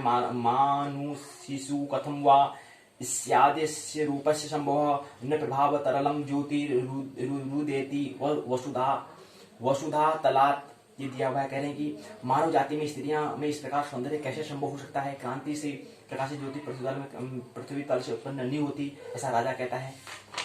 राजा विचार करता है स्त्री के बारे में। जब शकुंतला को देखता है तब उसको देखने से उसको मन में विचार आते हैं। उसी क्रम में फिर क्या है, इसी क्रम में यहाँ पर राजा कुछ और कहना चाहते हैं। राजा कहते हैं कि शकुंतला को देखते हुए मन में क्या जैसा मैं इसके प्रति अनुरुक्त करता हूँ, वैसा ये भी मेरे प्रति अनुरुक्त होती है। जो आमतौर पर कहते हैं हाँ ये भी करते हुए नहीं करते, ऐसा मन में ऐसे राजा भी सोच रहा है क्या नहीं, जैसा मैं इसके प्रति अनुरुक्त हो रहा हूँ क्या ऐसा ये भी अनुरुक्त हो रही होगी, मेरे मनोरथ का अवसर मिलेगा इसको, ऐसा सोचता है। यहाँ पर दोनों संवाद यहाँ पर दिए हुए हैं, समझाने पर स्मरण का प्रयास यहाँ पर किया गया है। प्रथम उनका यहाँ पर क्या होता है, पूर्ण होता है। इसका द्वितीय अंक यहाँ पर दिया हुआ है, द्वितीय अंक के बारे में प्रस्तावना उद्देश्य क्रम सब सेम उसी है। प्रस्तावना उद्देश्य अभिज्ञान था द्वितीय अंक हो गया, तृतीय अंक हो गया मूल पाठ अर्थ व्याख्या व्याकरण हो गया, ये यहाँ पर देने का प्रयास यहाँ पर किया है। सारांश शब्दावली अभ्यास प्रश्न का उत्तर संत ग्रंथ सूची उपयोगी पुस्तक निबंधात्मक प्रश्न यहाँ पर दिए हुए हैं। चौथी इकाई है, इसे मैंने बताने का प्रयास उद्देश्य व्याकरणात्मक यहाँ पर दिया हुआ है, उद्देश्य यहाँ पर दिया हुआ है। अभिज्ञान शाकुंतल के बारे में ये हमको बताने का प्रयास यहाँ पर किया है। वही क्रम तो वही है जो क्रम जो रूपरेखा यहाँ पर दी है, इसको बताने का प्रयास। यहाँ पर चर्चा हो रही है विदूषक राजा के बारे में यहाँ पर बात हो रही है, सेनापति राजा मुझे बताऊँ। यहाँ पर प्रश्न पूछा गया, संदर्भ में व्याख्या कीजिए। संप्रधानेषु तपोधनेषु गूढ़म ही दात्म कमस्त्रीज स्पर्शा अनुकूलम इम सूर्यकांता इस्त दन्य तेजो विभवात वसंती। आगे भी शांति प्रधान तपस्वियों में जला देने वाले तेज छिपा रहता है। शांति प्रधान तपस्वियों में जला देने वाला तेज छिपा रहता है। स्पर्श करने योग्य सूर्यकांता मणियों के समान वे दूसरे तेज से आक्रांत होने पर अपने तेज को प्रकट करते हैं, ऐसा बताने का प्रयास सूत्र माध्यम में कालिदास ने किया है। यहाँ पर एक चीज सूत्र यहाँ पर आया है, सूत्र बताया है। जो सूत्र महत्वपूर्ण यहाँ पर क्या है, देखो यहाँ पर राजा कुछ प्रश्न आता है, कहता है मानव विधाता ने उसे चित्र में अंकित कर उसके प्राणों का संचार किया हो। यहाँ रूप की राशि बने हुए अपने मन को ही लेकर उसी से उसकी रचना की है। जब मैं विधाता की सर्वशक्तिमत्ता और उसके शरीर पर विचार करता हूँ तो वह मुझे स्त्री रत्न की अनुपम सृष्टि प्रतीत होती है। ऐसे कालिदास कह रहे हैं राजा के माध्यम से। राजा कहता है चित्रे निवेश्य परिकल्पित सत्व योगा रूपोच्चैन मनसा विधिना कृतानु स्त्री रत्न सृष्टि परा प्रतिभाति शामी धातुर विभुत्व मनुचिंत वपुश्च तस्या। तो ऐसा राजा कह रहा है यार, मानव क्या है, जब मुनि जो श्री विधाता की जो सर्वशक्तिमत्ता और शरीर पर विचार जब करता हूँ तो मुझे बस स्त्री रत्न मालूम पड़ती है। ऐसा कालिदास की दृष्टि और राजा से सोच रहा है इसकी। और ये ऐसे होने के कारण यहाँ पर क्या है, विश्वविद्यालय ने प्रश्न पूछा है, दीर्घ उत्तरीय प्रश्न पूछा है। संदर्भ इस सूत्र जो दिया है इसकी व्याख्या करो। इसमें क्या बताओगे, अर्थ बताओगे, व्याख्या बताओगे, टिप्पणी यहाँ पर बताओगे, कौन सा समास है, कौन सा इसमें छंद है, कौन सा अलंकार है, ये हमें बताना होता है इसके अंतर्गत। फिर राजा और पूछता है, कुछ और बताना है, प्रयास यहाँ पर करते हैं। कहते हैं कि मेरे मन में तो ऐसा आता है कि क्या है स्त्री रत्न, इसमें स्त्री रत्न के बारे में हमें बृहद संहिता में बताया है। अनाघृतातम पुष्पम किसलय मलूनम कर रूहे रणा विद्वम रत्नम मधु नवमना स्वादित रसम अखंडम पुण्यानाम फलमियं च तदरूपम मनघ्यम न जाने भोक्तारम कमिह समूप उपस्थित यस्ति विधि। कहते हैं कि यह एक अनुशोगा पुष्प है, ऐसा पल्लव है जो नखों से तोड़ा नहीं जाता। यह एक अनविद्या रत्न है, नया मधु है, जिसके रस का आस्वादन नहीं किया गया है। वह पूर्ण कर्म के संपूर्ण एवं निष्कलुष फल के समान है। पता नहीं विधाता इस लोक में किसे इसका भोक्ता बनाकर संयोग कराएगा। मतलब कह रहे हैं कि यार जो राजा है वो सोच रहे हैं यार ये स्थिति मेरे को मिलेगी नहीं मिलेगी, कौन इसके साथ विवाह करेगा। इस तरह से वो कह रहा है, राजा विचार कर रहा है, इसको कौन भोगेगा, इसके साथ कौन विवाह करेगा, इसके बारे में कौन इसका भोक्ता बनेगा, ऐसा राजा सोचता है। इसलिए इसी श्लोक में इस तरह से कुछ राजा का दृष्टांत देने के कारण विश्वविद्यालय ने इस प्रश्न को पूछा गया है। तो क्यों विश्वविद्यालय ने पूछा, ये उसका दृष्टि, क्योंकि राजा की दृष्टि ऐसे मन विचार आ रहे हैं, इसलिए महत्वपूर्ण विचार होने के कारण इसको प्रश्न पूछा जाता है। इसलिए प्रश्न पत्र में ये प्रश्न पूछा गया है, ये हमें ख्याल रखना चाहिए। फिर अब कहते हैं कि मेरे सामने देखने पर उसने आंखें झुका ली है। कभी कहते हैं जब दो प्रेमी आप देखते तो आंखें झुका लेते हैं, आंखें ऊपर लेते हैं। तो इसी राजा फिर कह रहा है, स्वभाव से ही तपस्वी कन्याएं क्या होती है, लज्जाशील होती है। फिर भी क्या कर रही हैं, मेरे सामने देखे तो उसने आंखें झुका ली हैं, दूसरे बहाने से हंसी, दूसरा बहाना बनाने पर हंस भी थी। उसने अपने प्रेम भाव को, जिसकी वृत्ति संयम के कारण नियंत्रित कर ली गई थी, को खुलकर प्रकट और न खुलकर प्रकट भी किया, खुलकर प्रकट नहीं भी किया कह रहे हैं। तो ऐसे क्या कर रहे हैं कि स्वभाव से जो तपस्वी कन्या होती है लज्जाशील होती है, ऐसा जब क्या होता है आकर चुरा लेते हैं, ऐसा होता है, ऐसा स्वाभावी है, ऐसा हो जाता है। वो यहाँ पर राजा कर रहा है, तो इसलिए महत्वपूर्ण सूत्र हो जाता है। अभिमुखे मई सहित्य मिश्रणम हसित मन्य निमित्र कृतोदयम विनय वारित वृत्ति रतस्तया न विवृत्तो मदनो न च संवृतः। इसमें बताने का प्रयास किया, इसमें कौन सा श्लोक है, कौन सा खंड है, कौन सा वो अलंकार है, ये समझाने का प्रयास यहाँ पर किया गया है। यहीं पर क्या होता है, ये नैपथ्य के बारे में कौन कौन से कलाकार इसमें दिए पात्र हैं, इसके बारे में इनका आपस में संवाद उसमें दिया गया है। इस पूरा यहाँ पर बताने का प्रयास यहाँ पर किया गया है। यहाँ पर एक श्लोक और है, एक सूत्र और बताया। इस सूत्र यह है कि शकुंतला को कहती है, शकुंतला शकी जिस समय से ये तपोवन का रक्षक राजर्षि यहाँ पर जो दुष्यंत आया है, मेरी दृष्टि उसी को पाने की अभिलाषा में है। शकुंतला भी इसके प्रति क्या होगी, आकर्षित होगी, ये दुष्यंत के प्रति आकर्षित हो चुकी है, और जो दुष्यंत है वो शकुंतला के प्रति आकर्षित हो चुका है। यानी कि एक दूसरे दोनों क्या करते हैं, एक दूसरे को चाहते हैं अर्थात प्रेम करते हैं, दोनों एक दूसरे को अभिलाषा है, दोनों को मिलने की अभिलाषा है। तो शकुंतला ये बताने का प्रयास यहाँ पर करती है, दोनों क्या करते हैं, एक दूसरे से प्रेम करते हैं, प्रेम दोनों तरफ से होना चाहिए, तब जाके उसमें क्या आता है, रस मधुरता आती है आगे जीवन में। ये सब बताने का यहाँ पर प्रयास किया। इसी क्रम में एक सूत्र और है, शकुंतला को और कहना जाती है। शकुंतला कहती है कि पौरव अभिनय रहने दो, शकुंतला पौरव अभिनय रहने दो, काम से संतप्त होने पर मेरा अपने ऊपर अधिकार नहीं रहा है। मैं इतनी काम में इतनी पीड़ित होगी करेंगी कि मेरे को अपने ऊपर अधिकार अब नहीं है। मैं क्या कर रही हूँ, मेरे को कुछ सब है ही नहीं, भूल गई और इतनी डूब गई है। मतलब अतः करता मतलब ये होता है, करता है दृष्टा हो जाना मतलब होता है कि अपने आप को भूल जाओ बस, फिर जो हो रहा है वही हो रहा है बस। ऐसे ही कह रही कि शकुंतला कहती है पौरव अभिनय रहने दो, काम से संतप्त होने पर मेरा अपने ऊपर अधिकार नहीं रहा है। प्रेम ही क्या है, प्रेम ही परमात्मा है, प्रेम ही क्या है, प्रकृति का आधार है। तो प्रेम में इतना मस्त हो गई कि उसको अपना अधिकार ही भूल गई, अपने आप को ही भूल गई, अथा करता ही भूल गई हो, क्यों क्या होगी, दृष्टा मतलब ऐसी रह गई है।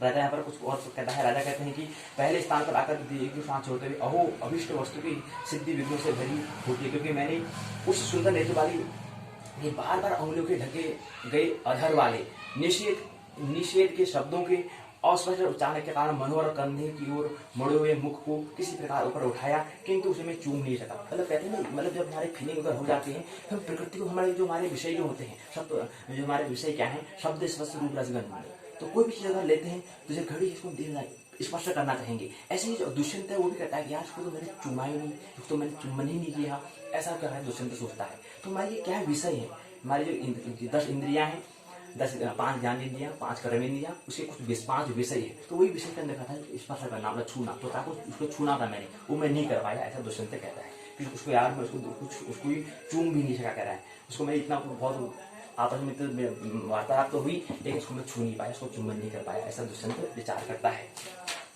यहाँ पर क्या है, सारांश यहाँ पर दिया हुआ है, ये बताने का यहाँ पर कुछ प्रश्न पूछे, प्रश्न को उत्तर यहाँ पर दिए गए हैं, वही क्रम चलता है, इसमें कोई बात विस्तार से नहीं बताया है, यही पर द्वितीय अंक भी पूर्ण होता है। फिर इसी क्रम में यहाँ पर प्रश्न उत्तर यहाँ पर दिए पूछा है कि अभिज्ञान शाकुंतलम की द्वितीय अंक का सारांश और शब्दों में लिखो, अभिज्ञान शाकुंतलम तृतीय अंक का सारांश शब्दों में लिखो, यहाँ पर बताने का प्रयास बड़ा प्रश्न है पूछा गया है। अभिज्ञान शाकुंतलम चतुर्थ अंक मूल पाठ अर्थ व्याख्या व्याकरण टिप्पणी, यहाँ पर 5वीं इकाई है, चतुर्थ अंक को जो हमारी आज की पाठशाला है उसमें ये प्रवेश करें।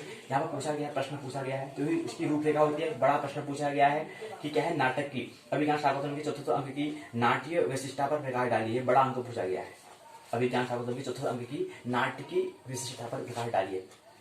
इकाई की रूपरेखा प्रस्तावना उद्देश्य अभिज्ञान शाकुंतलम चतुर्थ अंक श्लोक 1 से 11 तक, मूल पाठ अर्थ व्याख्या व्याकरण टिप्पणी अभिज्ञान शाकुंतलम चतुर्थ अंक के श्लोक संख्या 12 से 22, मूल पाठ अर्थ व्याख्या व्याकरण टिप्पणी यहाँ पर दिया है। सारांश शब्दावली अभ्यास प्रश्न का उत्तर संदर्भ ग्रंथ सूची उपयोगी पुस्तकें निबंधात्मक प्रश्न पूछे गए, क्रम सब वही है, वही क्रम को हमें बताने का प्रयास, समय का अभाव रहने के कारण विस्तार से इसको समझाने का नहीं यहाँ पर नहीं कर पाएंगे क्योंकि समय कम है, तो इसलिए हम आपको जितने हो सकता है उसको देने का प्रयास करेंगे। तो यहाँ पर बताना भी क्रम यहाँ पर चल रहा है, वही आपस में चर्चाएं यहाँ पर होती रहती हैं, और यहाँ पर क्रम चलता है।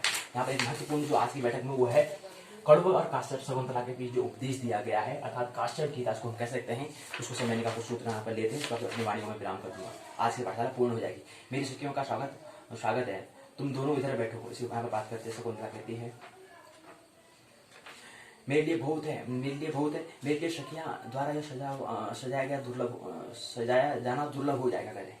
आपस में बातें चलती जा रही हैं दोनों की, शकुंतला सखी की आपस में बात कर रहे हैं, वही पूरा में दिया हुआ है। शकुंतला फिर कुछ कहती है, तुम दोनों की निपुणता में से मैं परिचित हूँ कहती है इसी क्रम में। फिर यहाँ पर प्रश्न का यहाँ पर दिए हैं, प्रश्न के उत्तर यहाँ पर दिए गए हैं। फिर यहाँ पर काश्यप, इतने में काश्यप ऋषि यहाँ पर आ जाते हैं। अब जो महत्वपूर्ण है कर्णवथा काश्यप और शकुंतला का जो उपदेश है, थोड़ा सा युग सूत्र को लेने का हम प्रयास करेंगे, फिर इस अपनी बात को पूर्ण करेंगे। काश्यप कहते हैं, वत्से पुत्री यया ये तिरिवसरमिष्टा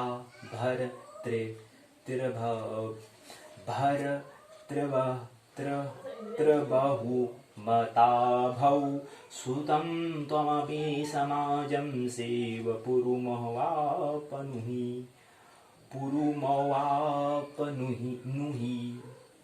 यहाँ पर बताने का प्रयास कर रहे हैं। कुछ यहाँ पर सूत्र के माध्यम से बताते हैं।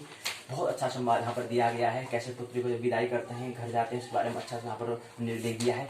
एक सूत्र और महत्वपूर्ण आता है, काश्यप कहते हैं, अरे तपोवन में स्थित वृक्षो पातुम न प्रथमं व्यवस्यति जलम युष्मास्वपीते सुया नादत्ते प्रियमण्डनापि भवतां स्नेहेन या पल्लवम् आद्येवः कुसुमप्रसूति समये यस्याभवतु उत्सवः सेयं याति शकुन्तला पतेर्हं सर्वैरनुज्ञायताम्। यहाँ पर कह रहे हैं तपोवन स्थित वृक्षों को यहाँ पर कहते हैं काश्यप कुछ कहते हैं। ये प्रश्न भी ये महत्वपूर्ण होने का यहाँ पर पूरा वहाँ पर उसको वहाँ पर वृक्षों का वहाँ पर जो आश्रम में उसका वर्णन करने का क्या है। विश्वविद्यालय प्रश्न 2-3 बार प्रश्न पूछा है, दीर्घ उत्तरी प्रश्न पूछा गया है। कहते हैं कि श्लोक की संदर्भ व्याख्या करो, बताओ इसकी क्या, कौन सा अन्वय, कौन सा अनुवाद है, कौन सा व्याकरण, कौन सा छंद है, कौन सा इसमें छंद, कौन सा अलंकार है, कौन सा ये चीज है, सब बातें इसमें बताई गई है। इस संदर्भ व्याख्या करने के लिए 20 अंक का बड़ा प्रश्न यहाँ पर पूछा गया है, इसलिए महत्वपूर्ण है कि वहाँ पर जो आश्रम है उसका वर्णन, और दूसरा क्या है शकुंतला का विदाई होने के कारण, इसलिए महत्वपूर्ण हो जाता है। यहाँ पर बताने का प्रयास फिर काश्यप कहते हैं, कहते हैं काश्यप कहते हैं संकल्पितं प्रथममेव या तवार्थे भरतारमात्म सदृशं सकृतेर्गतां त्वं च्युतेन संसृतवती नवमालिके यस्यामहं त्वयि सम्प्रति वीतचिन्तः।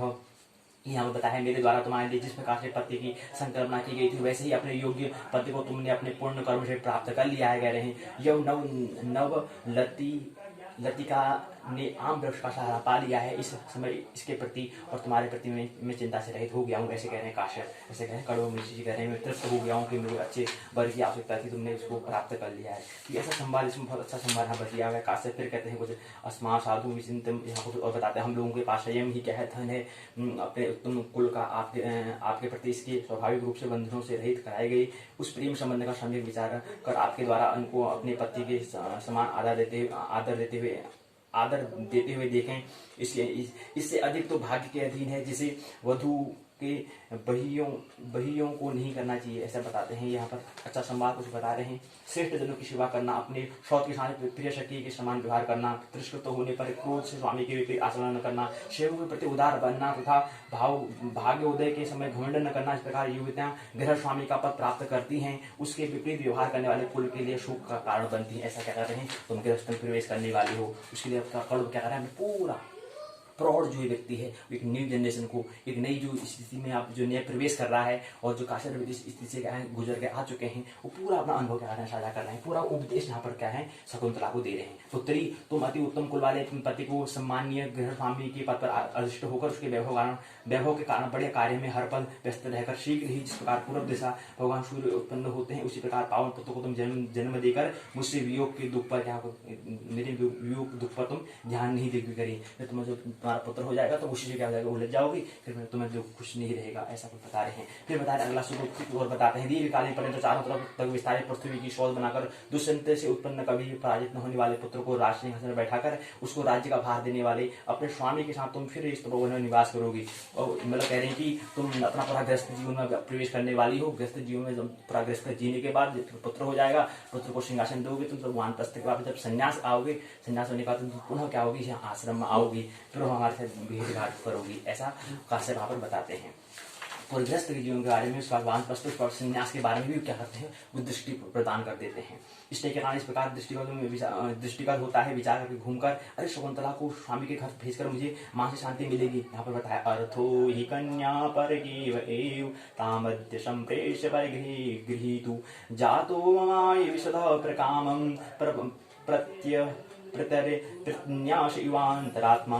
तो कन्या क्या है, पराया धन होती है। आज इसे विवाह करने वाले स्वामी के बाद भेजकर मेरी यह अंतरात्मा धरोहर लौटाने के समान क्या है, अंतःकरण अति प्रसन्न हो जाएगा कहते हैं। ये बताने का यहाँ पर सारांश दी हुई है, सारांश बात है। पारिभाषिक शब्दावली उत्तर प्रश्न के उत्तर यहाँ पर दिए हुए हैं। संदर्भ ग्रंथ सूची, साहित्य पाठ्य सामग्री, निबंधात्मक प्रश्न पूछा है। अभिज्ञान शाकुंतल के चतुर्थ अंक का सारांश आपको शब्दों में लिखिए। चतुर्थ अंक क्यों प्रसिद्ध है, इसको बताने का प्रयास। ये प्रसिद्ध है क्योंकि यहाँ पर क्या है, कौरव काश्यप ऋषि और शकुंतला और दुष्यंत यहाँ पर क्या होता है, ज्यादा इन तीनों का जो मुख्य यहाँ पर जो तीन पात्र हैं, नायक नायिका और कौरव जो पालन करने वाले, इन तीनों का एक ही साथ यहाँ पर संयोग आता है। इसलिए यह क्या है, चतुर्थ अंक प्रसिद्ध है।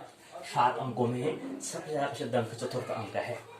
तो ये बहुत सारी बातें हैं, बातों को मानना नहीं, विचार करना है, आनंद महोत्सव जीवन जीना है, कलाकार अभिनय एक नाटक में करना है, मानने की आवश्यकता नहीं है। मेरी बातों को इतने प्रेम पूर्वक शांति पूर्वक सुना, बहुत बहुत अनुग्रहित हूँ। अंत में सबके भीतर बैठे हुए परमात्मा को प्रणाम करता हूँ, मेरा प्रणाम स्वीकार करें।